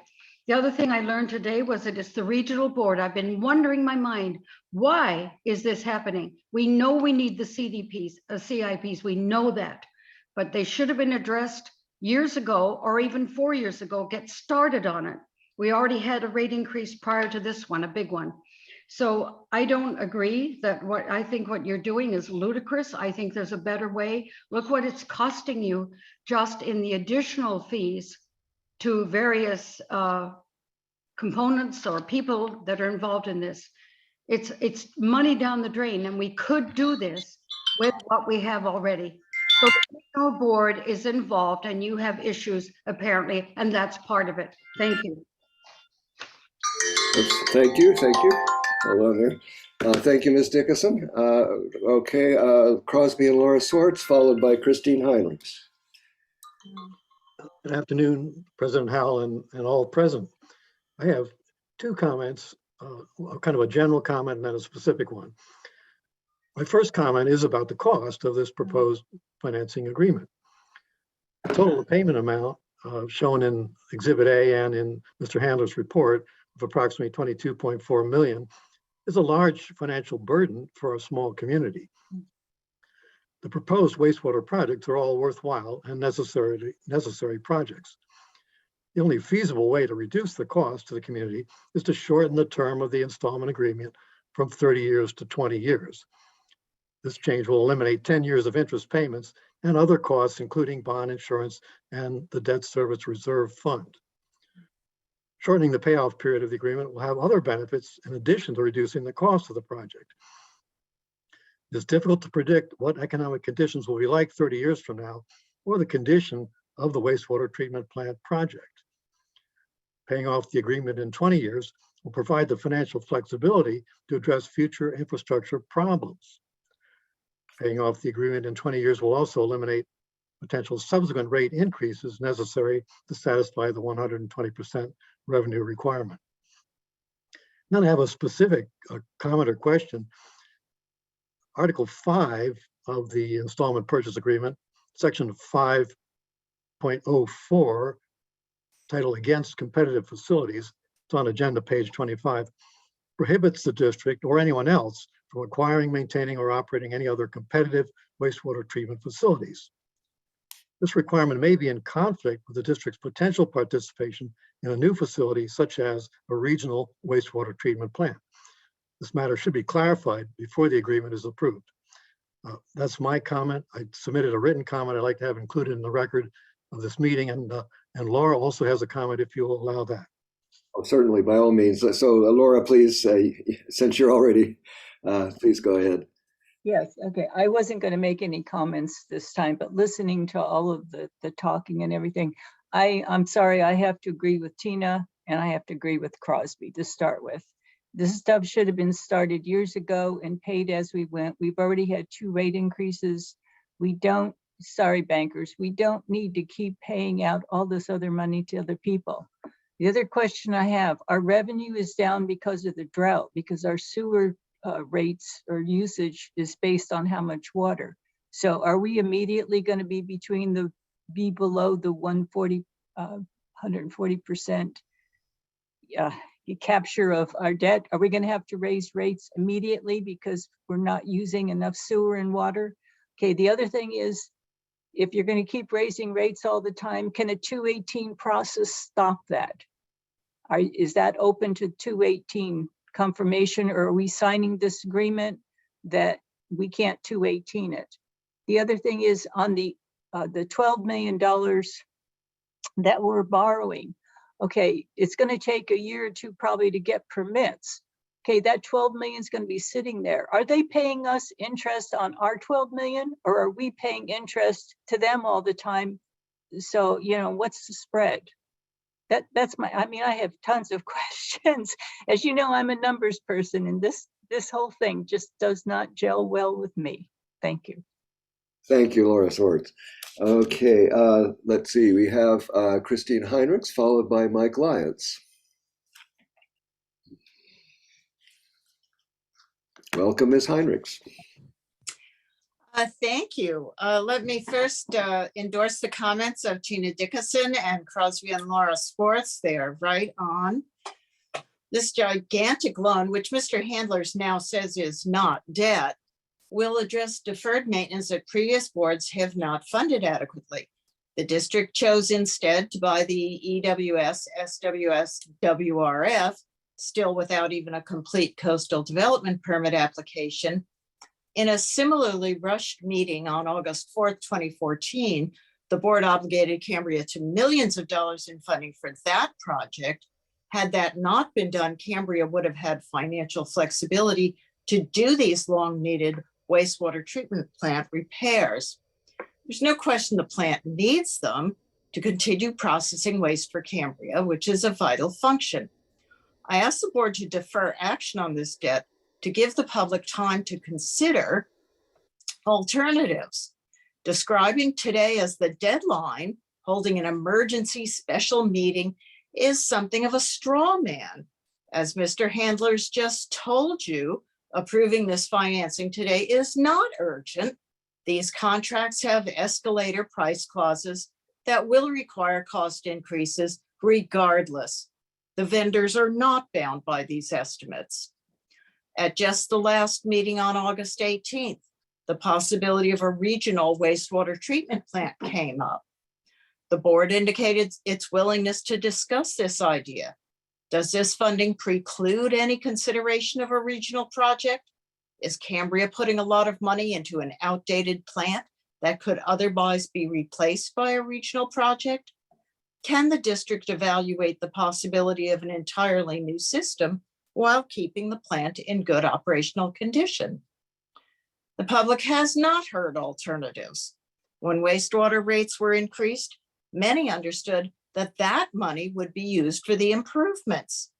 Instead, that money is being used to secure this $12 million loan.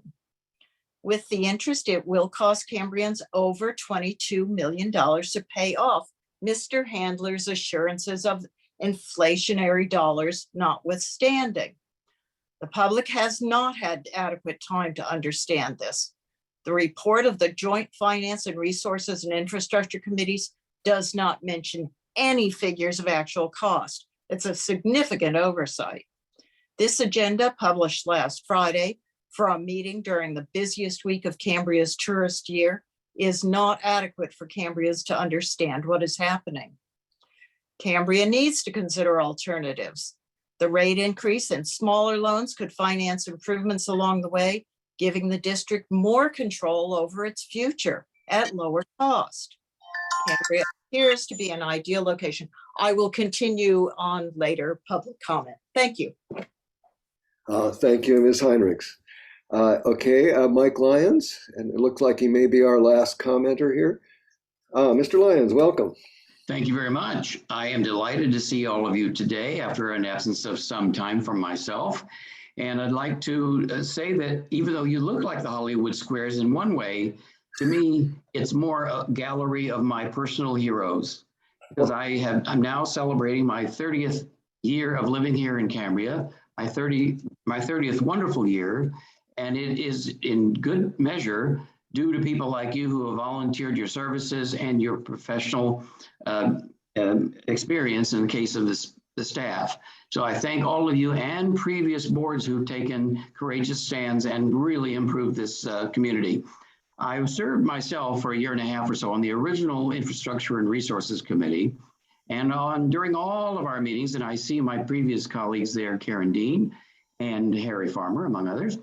And our number one priority was always infrastructure. And we just haven't gotten around to it in the 30 years that I'm here. I'm just of the opinion that we're such a small community that we can't get around to it. And the hand-kicking period of our lives must end here, and it should end today. I urge you very strongly to approve this measure of financing, I hope by unanimous consent. Thank you. Thank you, Mr. Lyons. I see now that we have Dr. Bettenhausen. So Dr. Bettenhausen, please join us. Thank you very much, President Howell. I'm sorry to have missed the first hour of the meeting. I was finishing up my Wednesday regular volunteering with the first and second grade at the grammar school. And I can assure you that they know about where water comes from, namely the evaporation from the ocean, etc. And that might sound a bit simplistic for flushing our toilets, but I don't think so. I want to ask 3 questions that I asked on the 18th of August, and I'm sorry if I missed the answers in the first hour, so please just forgive me and tell me to listen to the tape. I'd be edified.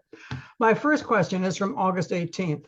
At that meeting, I said, it would be extremely helpful to me as a member of the public to have a description of what's at issue here that's written in easy to understand, good summary language. I do not see that in this agenda.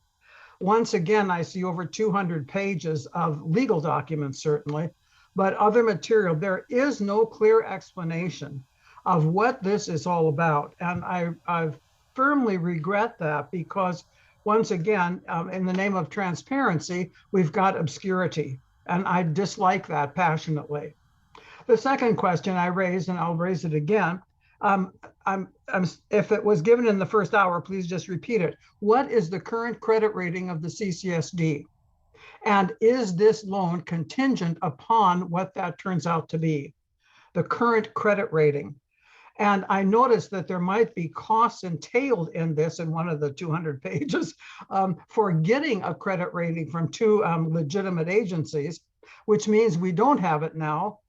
But it's not at all clear what the timeline is on this, contingent upon what that credit rating might be. Neither do we know if it's a double C instead of a double A, what effect does that have on the sewer plant? Number 3, it's still unclear to me whether in the raising of the rates, which I think the staff discussion of this item says will be necessary, although it is extremely cleverly vaguely worded on page 3 of your agenda. But I think that it means that there will be rate increases for wastewater because of this loan or this installment sale or whatever the label is these days, a bond issue, et cetera. My question is, will these rate increases always be done only in light of Prop 218? Will that always come before the public every time? So that no matter what agreements you make now legally, that it could be the public who decide this time, no. And we undo, therefore, this loan. I see positive head shaking, so I assume the answer to that is yes. I want to thank the speakers, including Mr. Lyons, with whom I hardly ever agree, and Mike knows this, so we get along swimmingly as long as we aren't fighting. But I thank him for his optimism and his retrospectively positive review of the history of blah, blah, blah. But I want to thank the other ones for persisting in an astute evaluation of very germane and central details of decisions by this board. I really delighted when I brought 15 samples of beach life dead to the school today, and these children asked questions like you wouldn't believe about them. And I wish that we had that pattern more widely developed in this community than just the 6 of us or so who regularly show up at these meetings. I'm sure we are getting very tedious for all of you having to listen to us every time. And our perspectives are now mightily clear. So I thank you very much. I don't apologize. I wouldn't apologize for volunteering at the grammar school, but I understand that I've been late to your meeting this day, and therefore I would appreciate any updates. Thank you on my 3 questions. Thank you, sir. Dr. Bettenhausen. And I see, Ms. Riedel, you've had your hand up there. I do have some written comment from people who were not present at the meeting. Okay. Yeah, just a moment, and let's take that. I just wanted to respond very briefly. I can't speak for my fellow directors, but I can speak for myself. It pleases me greatly to hear the public talking, even when I might violently disagree with them. It really is, it's heartwarming to see 19 people here that care enough to take their afternoon to try to what they must be experiencing. Some of you who, particularly those that disagree with us, may find this very frustrating, but please do not assume that, as I say, I can only speak for myself, but your comments are always appreciated, even if they're very negative. So I just had to get that in. So Ms. Riedel, yes, let's go with the written comment, please.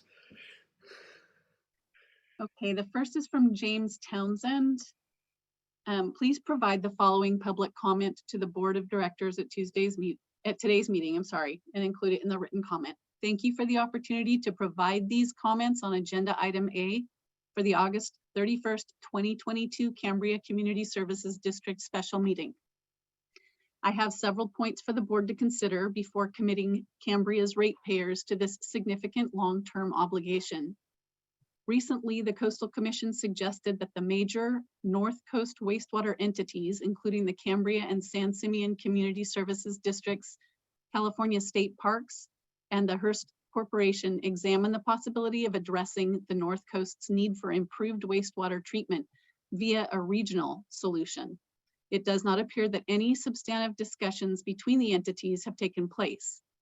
CCSD's consistent and apparently willful disregard of input from the Coastal Commission not only precludes consideration of a regional solution, but it will also likely complicate CCSD's efforts to receive Coastal Commission approval of a regular, coastal development permit for the WRF. There is nothing to be gained and possibly much to lose from ignoring input from a regulatory authority such as the Commission. With the Windler lawsuit still unresolved and the costs to permit and operate the WRF still unknown, the CCSD board should exercise extreme caution in taking on significant additional debt at this time. An unfavorable ruling in the Windler case and/or high operating costs for the WRF should have significant impacts on the district's finances. In any event, as part of this process, the district should establish a sinking fund to provide for the replacement of worn out or obsolete wastewater treatment equipment to avoid the need to take on even more debt in the future. I'm sorry. Exhibit A to the proposed installment purchase contract makes no sense to this observer. The good faith estimate shows the finance charge of the certificates to be $409,690. Based on the total payment amount of $21,985,507, that's closer to the annual interest that will be due, not the total finance charge. Exactly what the 409,000 figure represents should be clarified prior to adoption. In fact, Exhibit B and every other location within the document where a number is required is left blank. Faith, indeed, is required to view this document in a positive light. And finally, a decision of this magnitude should be made at a regularly scheduled board meeting, not at a special meeting hastily scheduled during the busiest tourist week of the year. While there may be some timing issues related to approving these resolutions prior to the end of August, the fact that consideration has been delayed to very last moment is at best evidence of poor management of the matter by staff. Thank you, Jim Townsend. Thank you, Mr. Townsend. And the last one, there's question as to whether this is related to the water reclamation facility or whether it relates to today's agenda, but it was submitted for today's agenda, and I'd like to read it. Oh, go ahead. Let's see how it works. It's from Eugene Blank. Okay. Regarding desal loan restructure. This project is based on fraud, at least in 3 ways, for the emergency build permit. It is in violation of RWQCB orders and still requires the cease and desist of the illegal evaporation pond. This is not germane to the wastewater. So how can you hear me? Yes. Yeah, okay. That's really not in order. How long is it very long? It's 2 more sentences. Oh, please go ahead then. Let's go ahead and listen to it.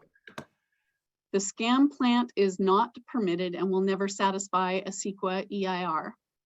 The costs improperly escalated when the equipment was replaced for brackish water desal to seawater desal, even though there was no ocean water intake or outfall. Participation in this project will be as an accessory to a crime. Sincerely, Eugene Blank. Okay, thank you, Mr. Blank. Unfortunately, yes, that's today we are only dealing with wastewater. So I will take this moment before we come back to see if any of these questions can be answered, just to remind everyone, because what I was hearing and some of the other commentary too is that we are not talking about anything other than your wastewater. We're not talking about the water. People need to understand that each of those are separate enterprises, and they must each, we have to recover our costs separately for those. So right now we're only talking about wastewater. Having said that, I did note a couple of things, but let's see, let me start with Mr. Handler's and kind of work my way through.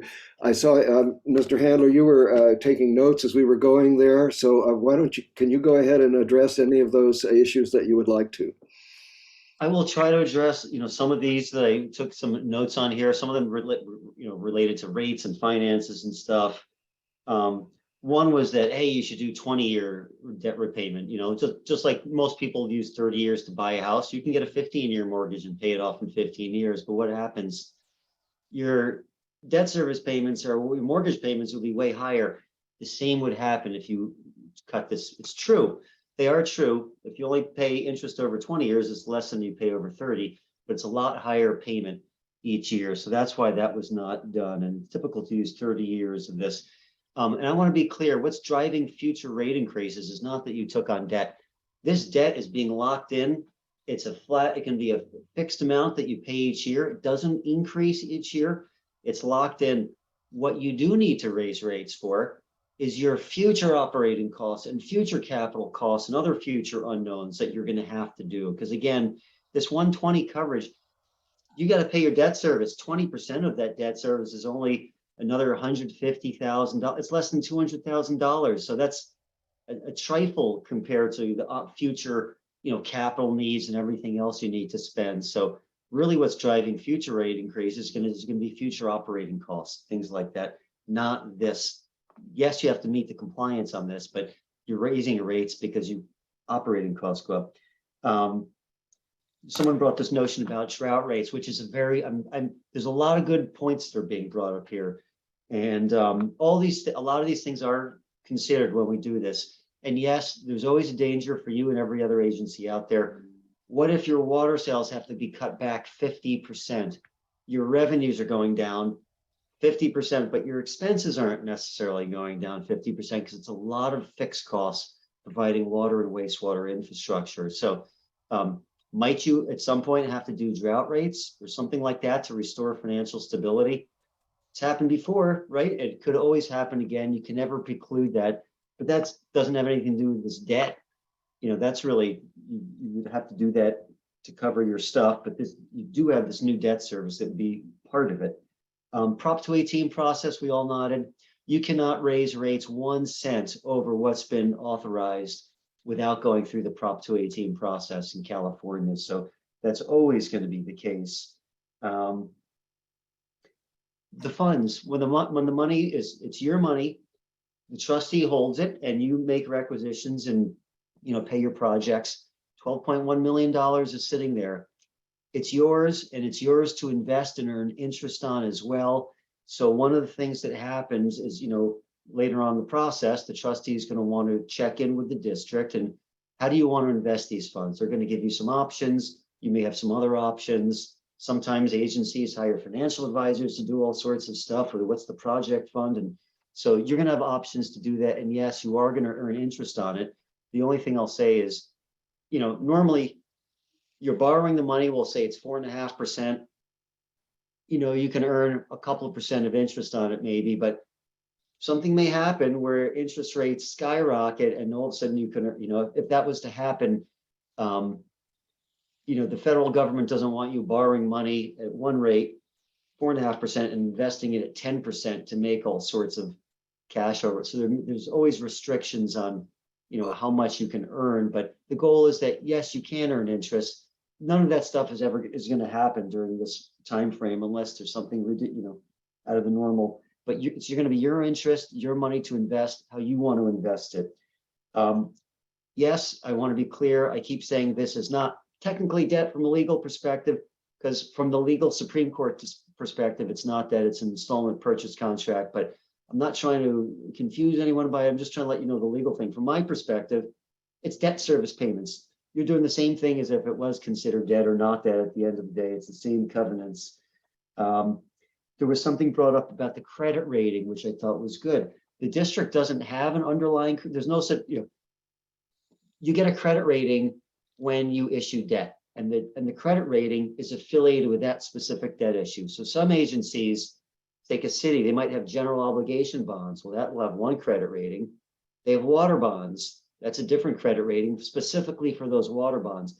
They've got sewer bonds. That's a credit rating for those bonds. So the credit rating you're going to get on this issue is specifically related to to your wastewater enterprise's financial capacity to repay this debt.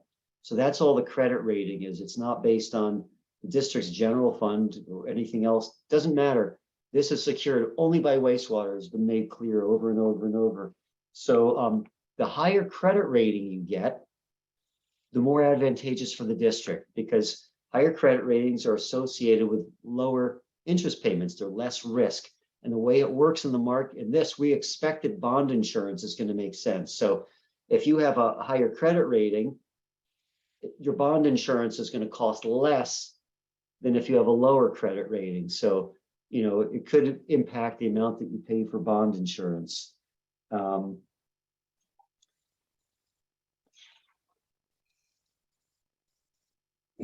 else was I going to say? Oh, yeah, the financing costs. Yeah, those good faith estimates are put back there in the back, and I think I covered that in my presentation. What kind of the components of the financing costs are: the cost of issuance, underwriter costs, bond insurance, and kind of put some numbers to those. So if you want to look back in the presentation, and yes, all the numbers are blank. They're all blank intentionally, because we don't know what the interest rates are and what the final bond sizing is yet. That's why the district's just approving the form of the documents. All the final numbers will be executed, by the district and signed on by the district. Future,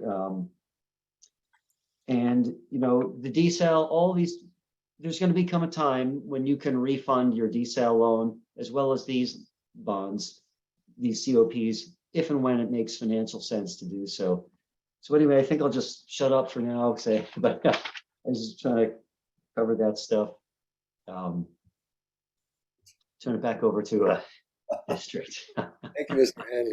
Handler. We have two directors, so this is just responding now, optionally responding to the public. So first, Director Stidel and then Director Gray.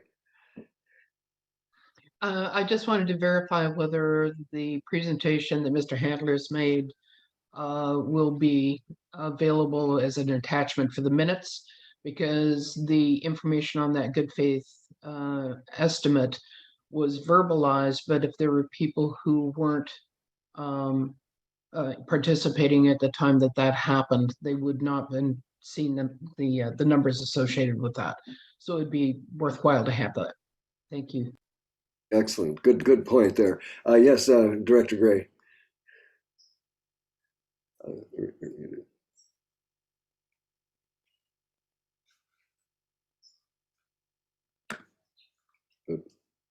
If this is not discussion yet, more discussion, I'll wait. Oh, okay. Yeah. Okay, let me see. So it looked like Mr. Handler pretty much dealt with some of the questions that I had written down. Director Farmer, so this is responding to the public right now, just optional responses. So if you have a response to the public. Yeah, I do have a response to the public, but I also want to comment on your comment with regard to the public. You said you appreciated the fact that the public is attending and that they made remarks, even if you, and I'm quote, violently disagree. And of course, that's your option to do that. But then you made the comment at the end, even if they're, meaning the comments from the public, were, quote, very negative, unquote. I didn't find the comments of the public except for me.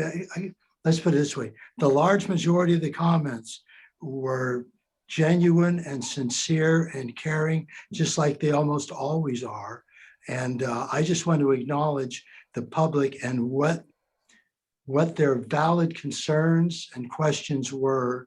And I definitely appreciated them. I didn't, for the most part, find them negative in any way. And I just wanted to clarify that. Thank you. Thank you. Thank you, Director Farmer. Do we have anyone else that wishes to respond? Let's see.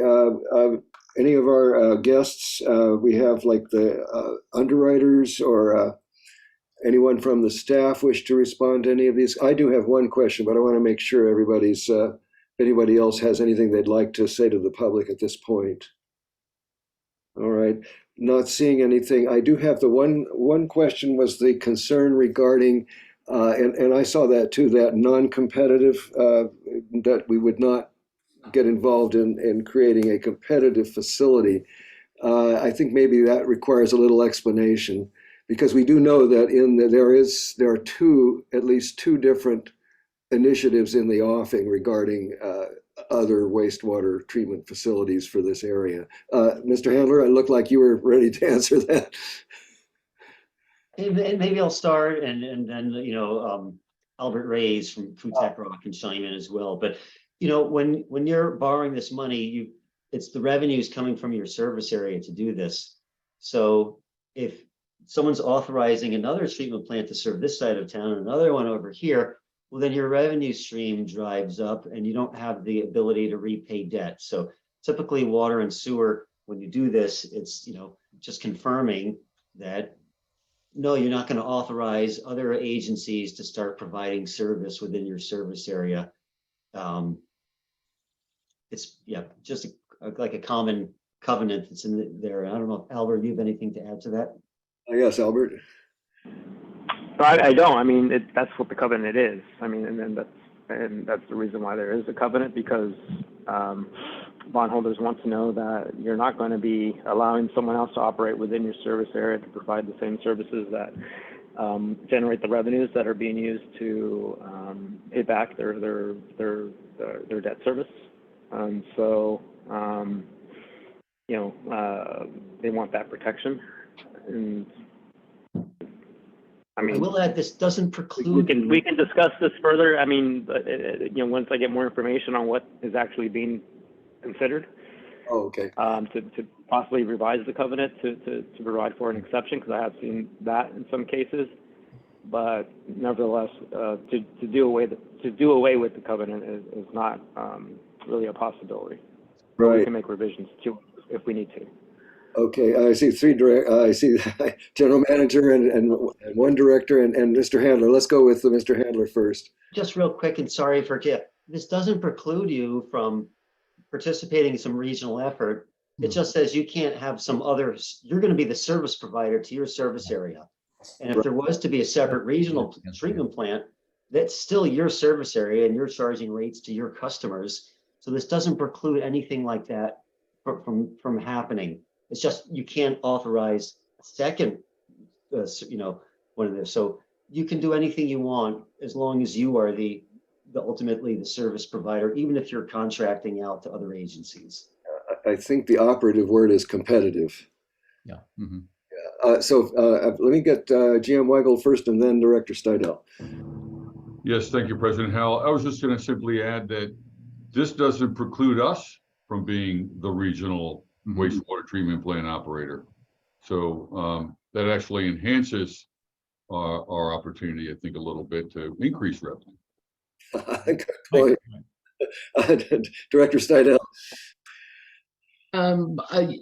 I guess I was just going to reiterate the emphasis to regional for our service area and the difference between the two. And this is specific to our service area.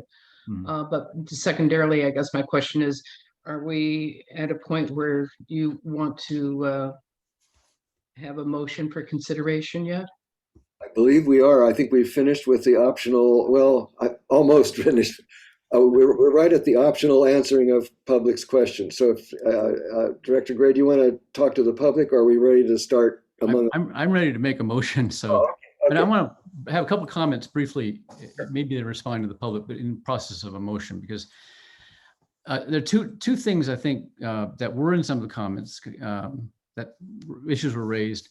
And one is the question of what inflation does to payments over 30 years. And I don't, the number of 22 plus million is bandied about as a large number. But, and as Mr. Handler's pointed this out, towards the end of that, it's being paid off in much depreciated dollars.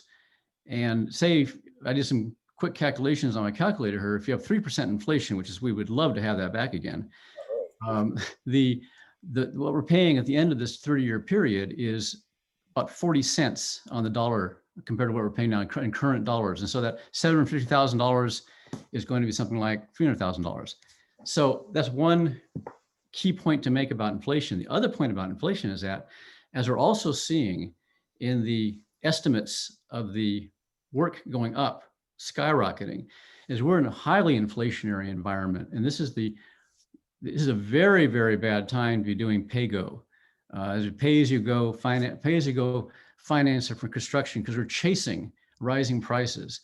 It is the ideal time to be going into long-term financing to get all the money up front that we need for these specific projects, paying for them at today's or almost today's prices, and then letting inflation reduce the amount of money gradually that we have to pay back in real terms. So I think this is the strategy that makes absolutely perfect sense to this point in our economy, in our own history here. And speaking of history, the other point I wanted to make, and this comes up several times in the criticism of the action that we're considering today, is that people say the board should have done this, or the board should have started, working on renovating and improving the wastewater plant years ago, 6 years ago, 8 years ago. Well, I'm very frustrated in my years here of watching previous boards just put off the tough decisions, and the tough decision is about raising rates to get that work done. And this board, I'm proud to say, is actually kind of did the responsible thing. And finally, they methodically, on the committee level and staff level, methodically went about developing a very, very credible, sensible plan for doing the most important work at the wastewater plant. It took several years to do it. And then they went and found the financing, and we basically adopted the rate structure to cover the financing. It would have been great if a previous board had done that, say 5 years ago. The boards didn't do that, so we're doing it. So I like that. I think we're doing the right thing, and we are doing something that other boards couldn't quite bring themselves to do. So having said that, I move that we adopt Resolution 60, 2022, authorizing the issuance of wastewater revenue certificates of participation, Series 2022A, and authorizing execution of legal documents by officers of the district with approval of district council. Do we have a second? Is that a second, Director Stidel? It is absolutely a second. Thank you, President Howell. Okay, it has been moved and seconded to adopt Resolution 60-2022. I'm not going to recite the whole resolution, but as Director Gray just did. So first of all, your hand is up, Director Seidel. So we're in the debate phase now. Okay. So Director Farmer. Now we're in debate. You're still muted. So you say we're in debate. I don't necessarily know what that means, since it seems that the other directors are, I think for the most part, are very assertive in wanting to move forward and pass this motion and continue with the meeting. I just want to say, with regard to previous boards, Director Gray just said going back 5 years. I prefer to go back about 8 years to the year 2014, when the loan was approved for the what is now called the WRF, when that board and previous boards totally ignored the needs of the wastewater plant to upgrade and make the improvements there, while as their priority was, well, building this plant out on San Simeon Creek Road, which was basically, when you get right down to it, to build out this town. And that's where the error was made, because it was short-sighted self-interest many years ago that have put us, this particular board, in the dilemma that we're in, having to spend ratepayers' money to make the improvements at wastewater, like I said, that weren't done previously, that should have been dealt with. And that's my main thing that I have to say. Okay. Thank you. Okay. Anyone else wish to speak for or against the motion? Seeing none, I believe we're ready for the question. So it's been, now this time I will read it. It's been moved and seconded to adopt Resolution 60-2022, a resolution of the Board of Directors of the Cambria Community Services District approving an installment purchase contract, a trust agreement, a purchase contract, a continuing disclosure certificate, and an official statement making certain determinations relating thereto and authorizing certain other actions in connection therewith. So we're ready for the roll call. Or Director Farmer, your hand is still up. Did you not finish speaking? I do want to make one more comment. Okay. I've thought long and hard about what my vote is on this. I have deep concern about the indebtedness that this community is going to be taking on for the improvements at the sewer plant. I have serious concern with the fact that over the next 12 years, we will be having overlapping payments for the facility now known as the WRF, as well as the improvements that are being made at the sewer plant. I just want people to know that have been very supportive of me, that voted for me, people that are attending this meeting, and so many other people in the community. I'm going to vote yes on this, but it's with, like I said, I've reflected deeply on my vote, and I totally understand where everyone is coming from with regard to other suggestions that they made and so forth. And I totally embrace all of their concerns, but I will be voting yes, but I'm not ignoring how you're feeling, and I'm not ignoring how this is going to impact the ratepayers of this community in the future. Thank you. Thank you, Director Farmer. So it's been moved and seconded, as I just said. So Ms. Riedel, we're ready for the roll call. Sure. Okay, Director Gray. Aye. Director Gray, aye. Director Farmer. Excuse me, I'm in the I'm sorry. second. Yes, Director Stidel. I apologize for that. Thank you. Yes. Director Stidel, aye. Director Farmer. Aye. Director Farmer, aye. Vice President Dean. Aye. Vice President Dean, aye. And President Howell. Aye. President Howell, aye. Motion passes 5-0. So congratulations, everybody. I think, let's see, at this point, I have to check something, but I think we're ready probably for a break. There was one document. Okay, that came. Okay, I think we're okay. We can take a break now at this point. I see it. Forgive me, this has taken a long time, but I really wanted to, because it is such a large thing and so many people are concerned, that we took a little extra time just to try to deal with some of people's concerns as much as we could. So I appreciate everybody's patience in this. That was a 2 hours, 2 hours and 8 minutes of rather intense discussion. So let's take can we do let's see, 5 minutes? Well, let's see, let's make it an even number. How about 4:15? Come back at 4, that's 7 minutes. Is that enough time for everybody? Mm-hmm. Yeah. Okay, so yeah, without objection, we are in recess until 4:15.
And so we got that. We're done with that. Okay. This is, where is that letter of intent? Let's see. Okay. 3. Okay. President Howell? Yes. Yeah, you may want to mute. Thank you.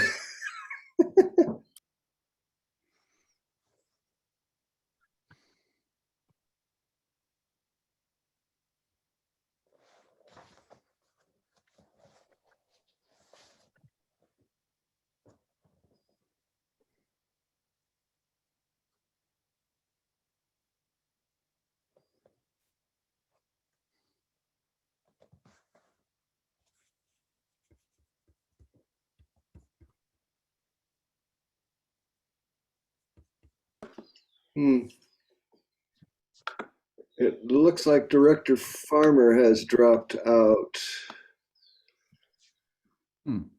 He's over in the district office there.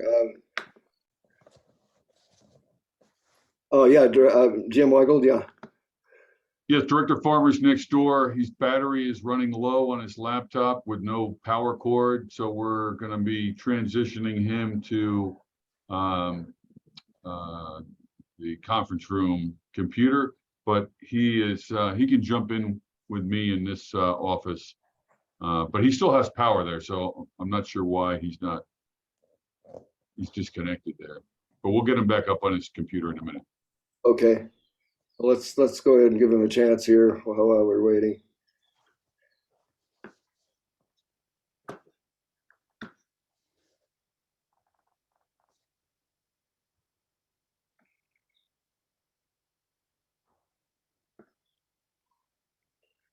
Oh, here he comes. There, welcome back. Okay. Everything went wrong because I got so fired up. That must have been it. A little too much heat there in the office.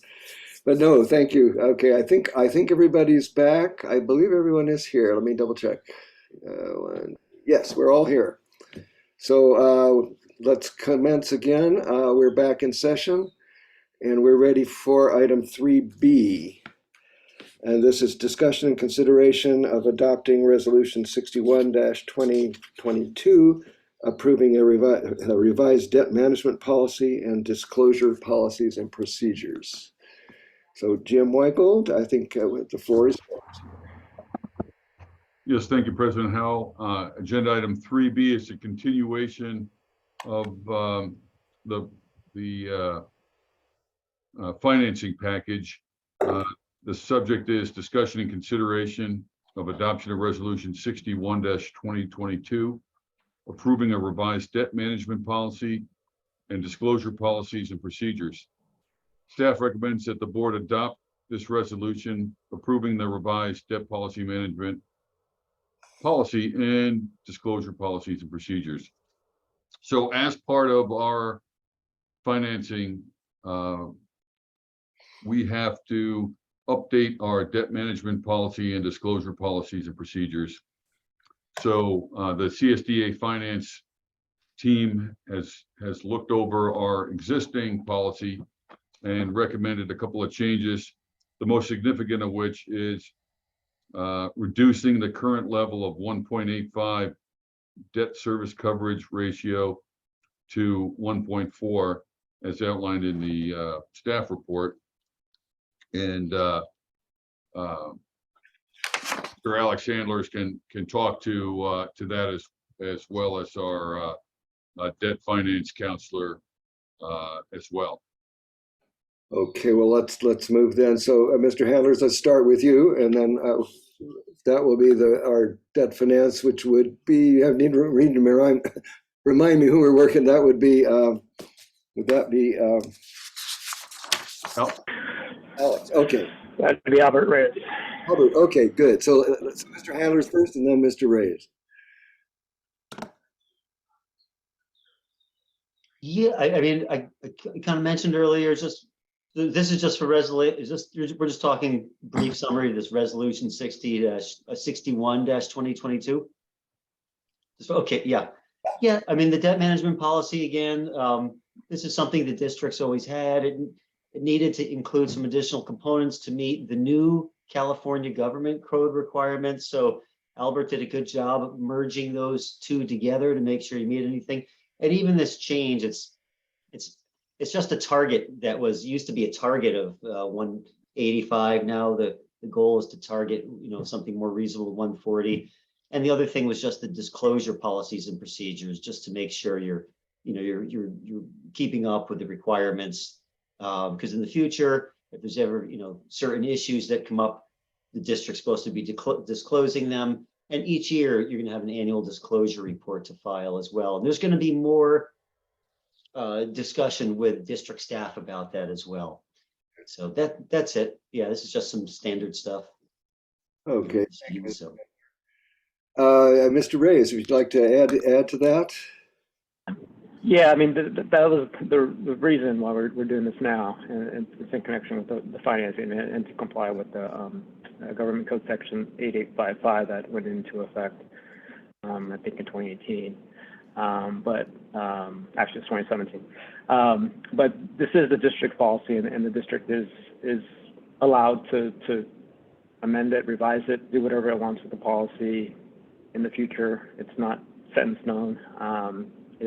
So long as it meets the requirements of that Government Code Section 8855. But it's a, like I said, it's a living document. You guys can do what you need to do to accommodate your needs for the policy. But I just revised your existing policy to conform to the requirements of the Government Code Section.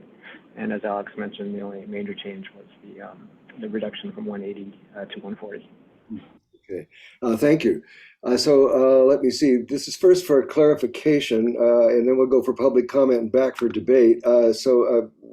Director Grays, for a question for clarification or clarification. Yeah, I just want to make sure, since there was reference to changes and one major change, or are any other changes material in any way, or are they just matters of language? Because we don't have the two versions in front of us.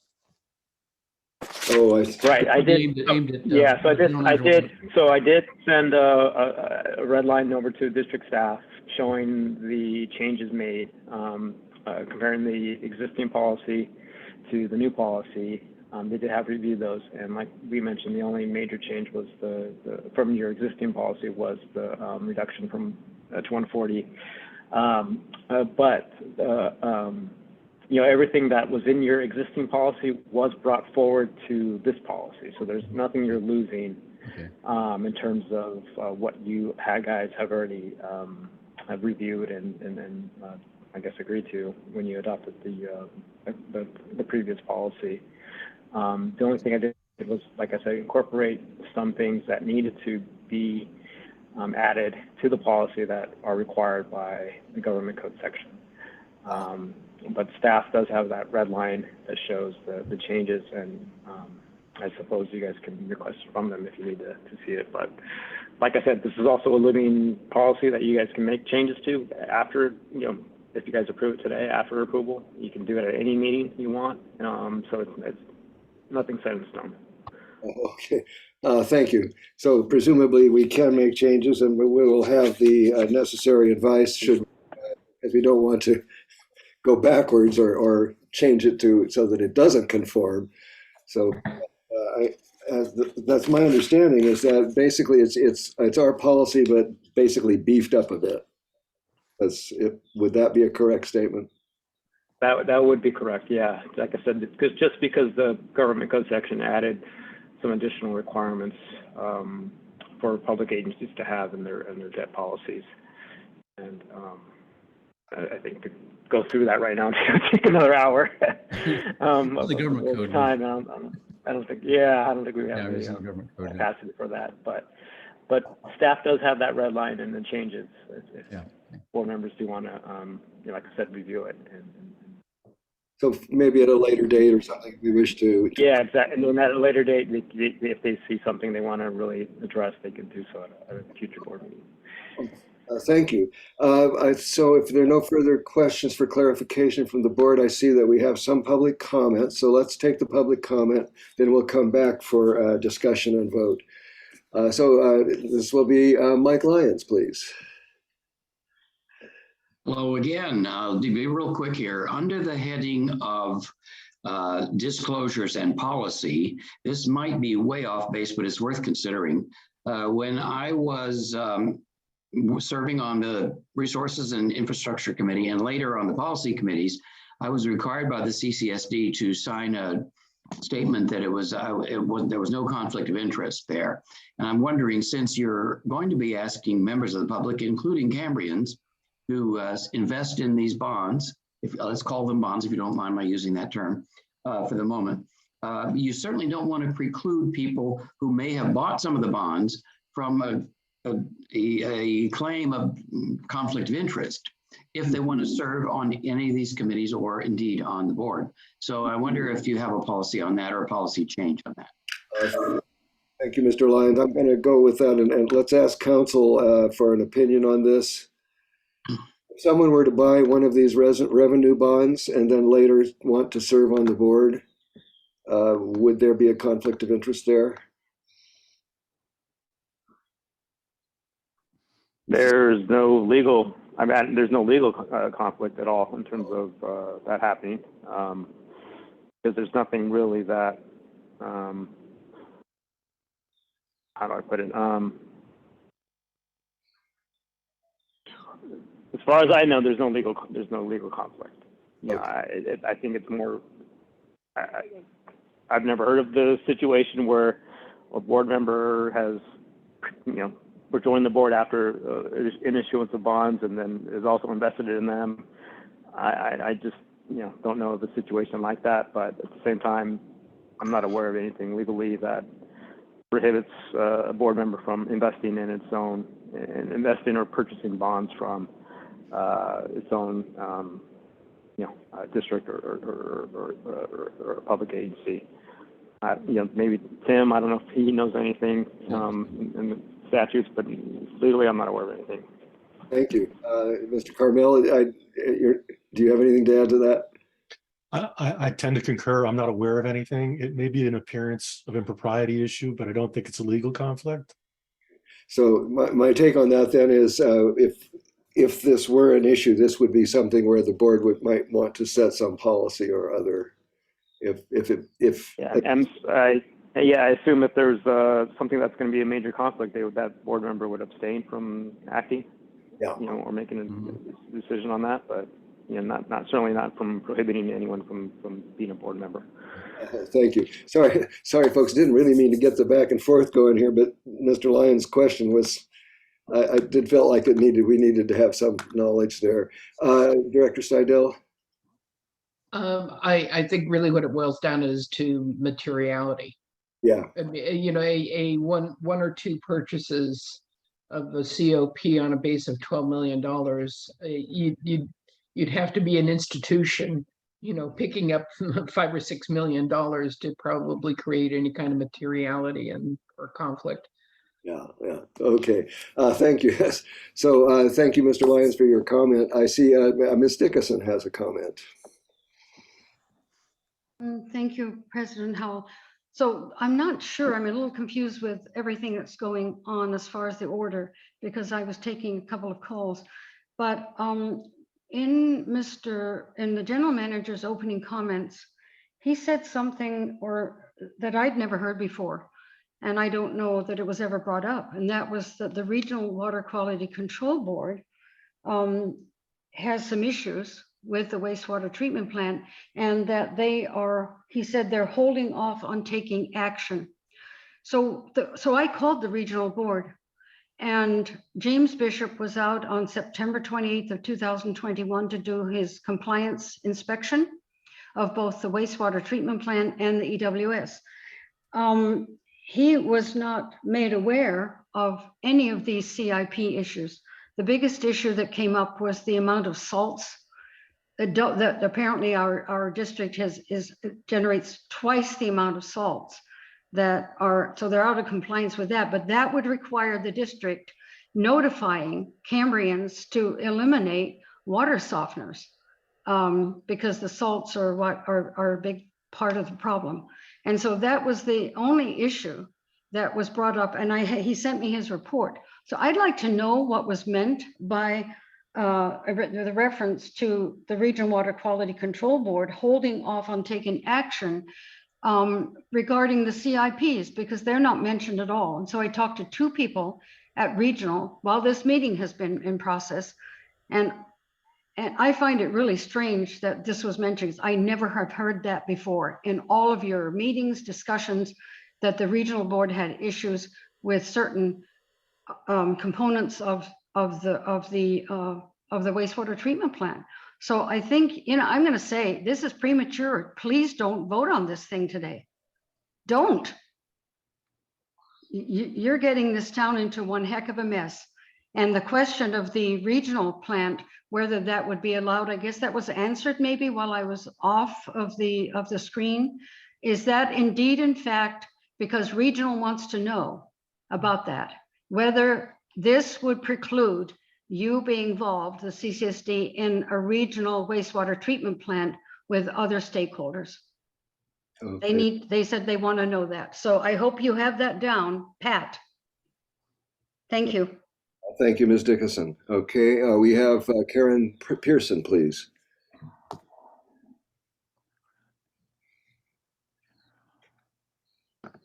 Good afternoon. I'd just like to ask if anyone ever tried to get a grant for this like Morro Bay did and got so many millions.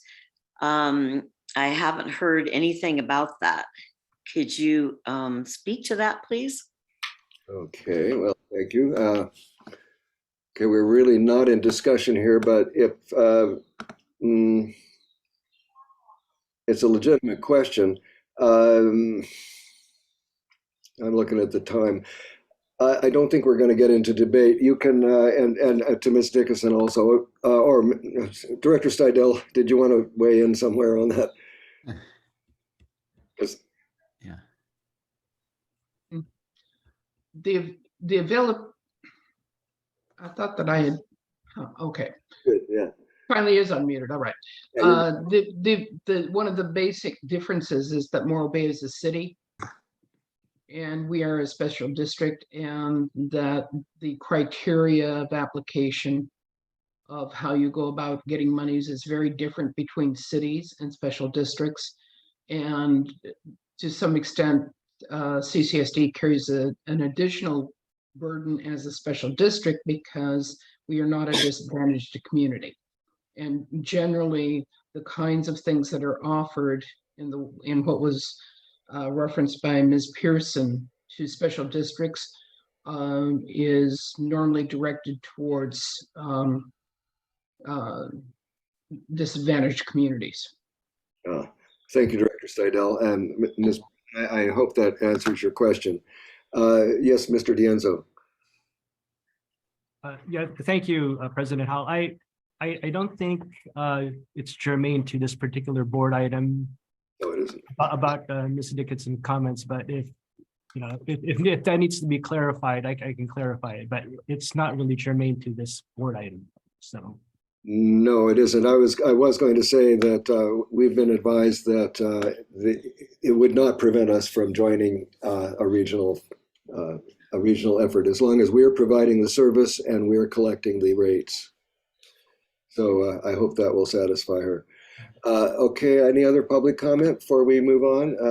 Ms. Riedel, do we have any written comment on this item? No, we do not. Thank you. So at that point, we're ready for board discussion or motion and vote. Don't everybody speak at once? Okay. Director Steidel. Considering that we've already spoken through the elements of this to some extent in the first agenda item, and the fact that this is pretty straightforward, I would like to go ahead and offer a motion for adoption of Resolution 61-2022, approving the revised debt management policy and disclosure policies and procedures. Thank you. Director Gray. Second. Second, okay, been moved and seconded to adopt Resolution 61-2022, approving a revised debt management policy and disclosure policies and procedures. Do we have any further debate? All right, seeing none, I think we're ready for the question. So Ms. Riedel, would you please call the roll? Yeah. Director Stidel, Aye. Director Stidel, aye. Director Gray, Aye. Director Gray, aye. Director Farmer, Aye. Director Farmer, aye. Vice President Dean, Aye. Vice President Dean, aye. And President Howell. Aye. President Howell, aye. Count as 5 ayes, no nays, motion passes unanimously. We are now ready for item 3C. And let's see, I'm going to go ahead and read this and then turn it over to GM Weigold. This is discussion and consideration of Oop. I heard an interruption there. Okay. Like Morro Bay did, they said, well, because. Leah, could you mute Ms. Pearson here? I think she's unmuted. Yeah, thanks.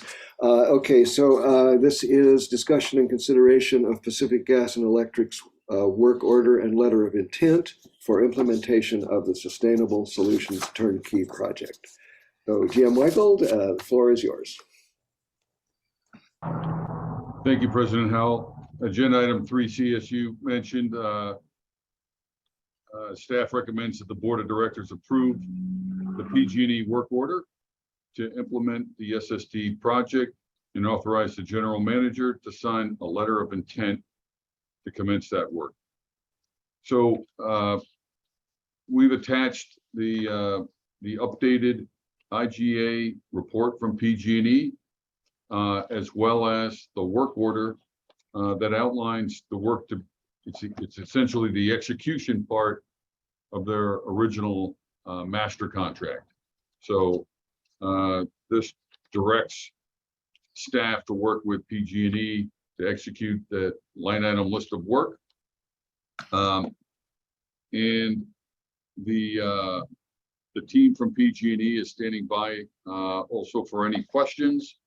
The essence behind the letter of intent is to present PG&E a letter of intent from the CCSD that we intend to pursue or proceed rather with this work order pending execution of the finance documents, and financing, which will take place about around the middle of October. It's according to our legal counsel, this is non-binding as outlined in that letter of intent, but it'll allow PG&E to then issue letters of intent to their subs to advise them that we do intend to proceed with this project. And last but not least, just on a more of a personal note, I highly recommend Vice President Dean be allowed to make the motion for this execution. That's a reasonable request. Pending any questions, President Howell concludes my presentation. Okay, thank you, Jim Weigold. Let's see, does the ad hoc committee wish to weigh in on this? Are you guys, everything, we're all good? Everybody's good? Okay, I think let's go directly to the public then. So we have Crosby and Laura Swartz, please. Thank you, President Howell and all present. I have just a general comment about this draft PG&E work order. It says the following: the draft PG&E work order provides no clear information about who the major subcontractors are and their responsibilities toward implementation of the wastewater treatment plant projects. Southland Energy and MKN were involved in the preparation of the investment grade audit and 30% design as engineering subcontractors. Will these same subcontractors be doing the final mechanical, electrical, and civil design tasks? Who will prepare the construction permit applications? Is Southland Energy the principal construction subcontractor? Please clarify the major subcontractor responsibilities before approving this resolution. That's my comment. I did submit a written comment to include in the record. Thank you. Thank you, Mr. Lawrence.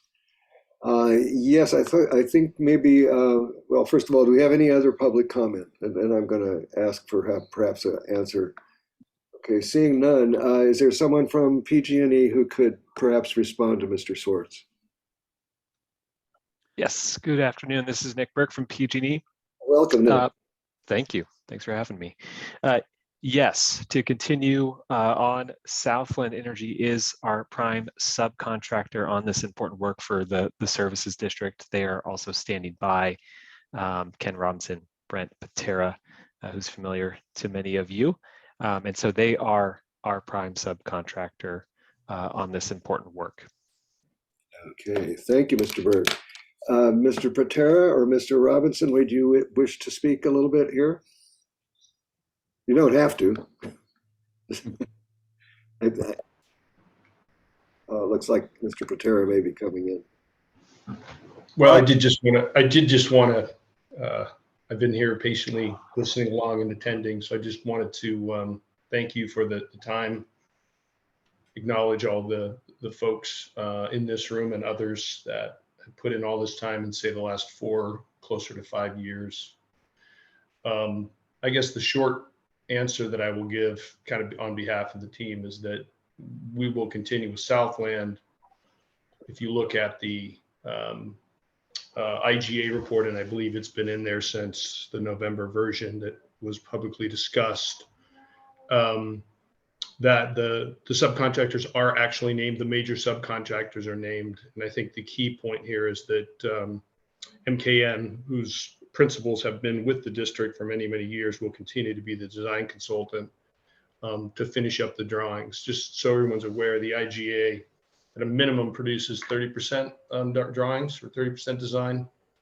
And as the first function of the implementation process, we will finish up that design. And MKN will be doing that the same way they've done it before, in conjunction with Ray and John Alchin primarily, but the entire sewer operations team. Excellent. So hopefully that clears up the additional parts of that original question from the public. Oh, yeah, thank you, Mr. Patera. By the way, it's nice to see you again after all this time. yeah, it's great to see everyone. So, well, thank you. Yeah, I'll go back on hibernation in case somebody needs me particularly. Thank you for that. I see we have one more member of the public, so let's go ahead and bring Christine Heinrichs in, please.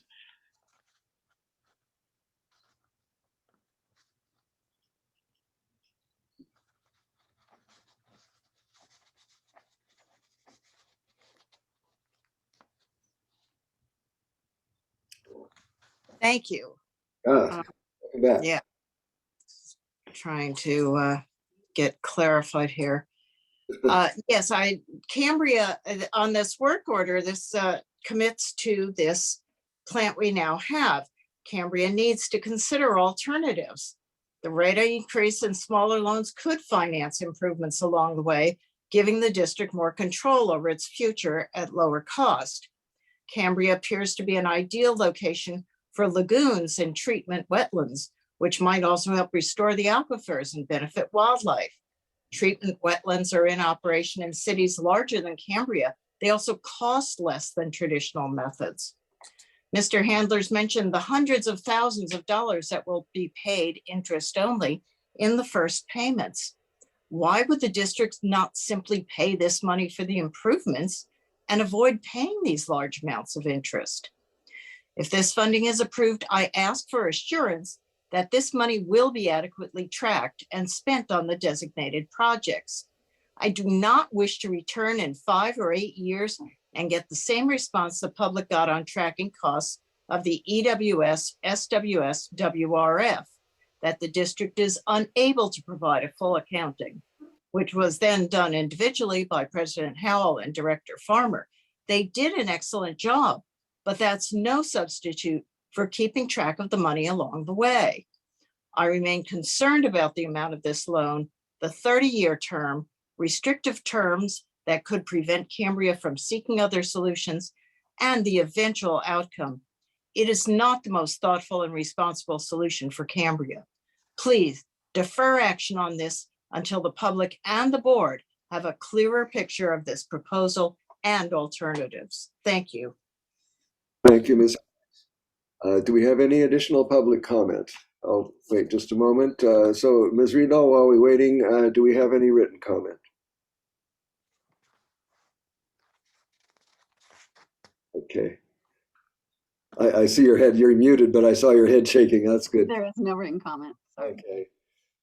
I think then we are ready to go back to the board at this point.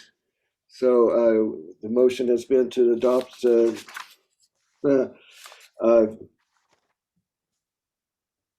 what are we doing here? We didn't do a motion yet? No, we don't have a motion. Actually, I was trying to figure what, okay, I'll let somebody else figure it out. And by GM Michael's recommendation, I believe that that should be a default to Director or Vice President Dean. Okay, let us do that. To Vice President Dean. I want to point out, we did already just agree to the financing. As you all know, I have been working with Brent Patera and our wastewater treatment staff since 2018, first as vice chair of R&I for 3 years, and in the past 2 years as the chair of R&I. And I think our entire wastewater treatment department and the PG&E group all know how devoted I am to getting this wastewater system updated to take care of all the things that have been put aside in the past due to lack of funding.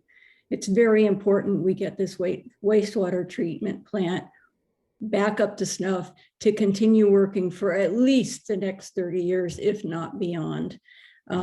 So to that effect, I would like to make a motion that the board of directors approve this PG&E work order to implement the SST project and authorize the general manager to also sign the letter of intent. Okay, thank you. Do we have a second? It looks like Director Gray, second by Director Gray. Been moved and seconded to approve the work order and letter of intent for implementation of the Sustainable Solutions Turnkey Project. Those weren't your exact words, Vice President Dean, but I think we got it close enough. So do we have anybody wish to debate this motion? Director Farmer, please. I'm not necessarily debating the motion, and I do want to say that my computer could go out at any moment. My apologies, and I'll step in the next room and join General Manager Weigel. I've spoken with a number of people in the community that are somewhat skeptical of any involvement that we're having with PG&E, considering their recent, how could we say it, recent problems that they've, well, the lack of professionalism and being on top of things that have caused fires throughout the state. And PG&E has been found guilty, has declared bankruptcy. People are running about the credibility of this organization. I just want to say, in the time that I was fortunate enough to be involved, first in the what was called the Infrastructure Committee, then the R&I Committee. I was for a short while, I was also chair of the committee as well and involved in. I just want to say that initially the involvement that began, I believe it was in 2017, could have been early 2018, with Mr. Patera, then being involved with MKN and Michael Nunley and Southland. I found everybody to be genuinely sincere, all the people that they hired, all the contractors that they brought in, the engineers, to make sure that this process moved forward to completion. I just want to say I was genuinely impressed with every effort that was being made to ultimately address the needs of our wastewater plant. And I just want to put that out there. And I realize the cost with regard to what it's ultimately going to be, but I feel for the overall well-being of this community and the ratepayers, and especially for our great employees at the sewer plant, that this is something that we should be agreeing with. So that's my comment. Thank you. Thank you, Director Farmer. Anyone else wish to make any comment or discuss the motion? The only thing I'll add to it is this has been going on since I've been on the board, and that was 2018. So we're finally reaching a culmination of a very long process. Worthy of celebration, I think. Vice President Dean. I want to thank the general manager for recommending that I do the motion. I really do appreciate that, and I appreciate the rest of the board allowing me to do that, because you all know how much this wastewater treatment plant project means to me. So thank you. We have all of our thanks for keeping this thing going as well. So anybody else want to say anything? I think then we are ready for the question. So Ms. Vidal, let's call the roll. Okay, Vice President Dean. Aye. Vice President Dean, aye. Director Gray. Aye. Director Gray, aye. Director Farmer. Aye. Director Farmer, aye. Director Stidel. Aye. Director Stidel, aye. And President Howell. Aye. President Howell, aye. 5 ayes, no nays. The motion passes unanimously, and I think congratulations to all of us for bringing this to it. It's not really a conclusion, but it's bringing us to this milestone. It's taken a long time and a lot of effort, and certainly appreciation to all of you who have stayed here for what is nearly 3 hours, where you probably could have been doing something else. So I really do appreciate you all here, and to continuing our work with you in the future here as well. So thanks again to everyone for attending. So we're back to our, go ahead, Vice President Dean. I would like to see how Ray Dienzo is feeling at this moment. Oh, Mr. Dienzo, yes, would you please join us here for a moment? I turned on my camera to let you know how smiling, my smiling face. You with your smiley faces. Excellent. I'm so glad. Yeah. Well, I think Brent Patera has something to say too. oh yeah. Okay, Mr. Patera. No, I was just channeling my inner Ray Dienzo and bringing up my camera to nod and appreciate and smile along with everybody else. Thank you for that. And GM Weingold. Yes, thank you, President Howell. I'd just like to acknowledge all the consultants and outside folks that have helped us through this process. That's been, a marathon to get through with unending meetings and support throughout the whole time. I'm afraid to go back and look how many emails we have back and forth between one another, but they were all so super helpful. I appreciate them waiting through the last couple of hours of meetings. Yes. Okay. Yeah. Yes. Well, thank you. Thank everybody. Oh, yes. We have Director Stidel. I just wanted to say that we were very lucky to have as capable and supportive a financing team helping us through this process. They were very responsive. They answered all of the questions, went out of their way to make sure that it was information that was consumed and understood. And it's very much appreciated. And I want to pass on also my delight to Mr. Dienzo and to Mr. Alchin, because I know how much this means to both of them. And it's extremely gratifying to have been involved in a process that is going to do this for the district, the community, and to acknowledge the work that's done by a very, very dedicated and capable staff that we have. So thank you all. Yes, I couldn't say it better myself. Excellent. Yes, Vice President Dean. Okay, if I can say one more thing, I know that members of the public are concerned about us tracking these projects and the monies being spent on them. And I just want to ensure that as long as I'm on the board, I will make sure that that happens. But I know that our finance department, in all of their regular reporting, will be reporting on what's going on with this funding. And I am sure that Mr. Dienzo, in his monthly utility reports, will also be reporting on the process of the work going on under this project, this IGA process. So I just want to ensure the public that we are going to try to be as open and transparent as possible with these funds and with the work being done. Yes, and to remind everybody that the ad hoc, who is the ad hoc committee who has helped put this together, will continue their work to interact with all the players and to help us to achieve this transparency that we're trying to get to. And anyway, so I just want to appreciate all of you. You've all been very. This is a rather exciting occasion, actually. Yes. There was some way. Yeah, that's everybody.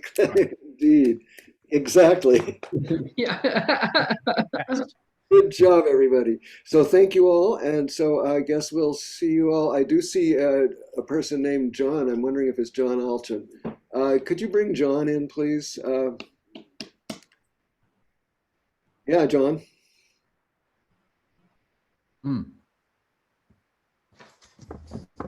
Okay, you're in. You can talk if you want. He might still be muted.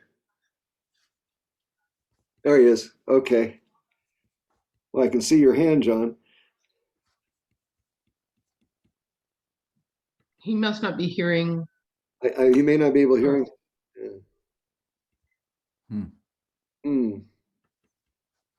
John, you can speak. If you're on your phone, you can press, is it *6? I forget. Does anybody know? I don't think he's, well, no, I think he is on a phone or something.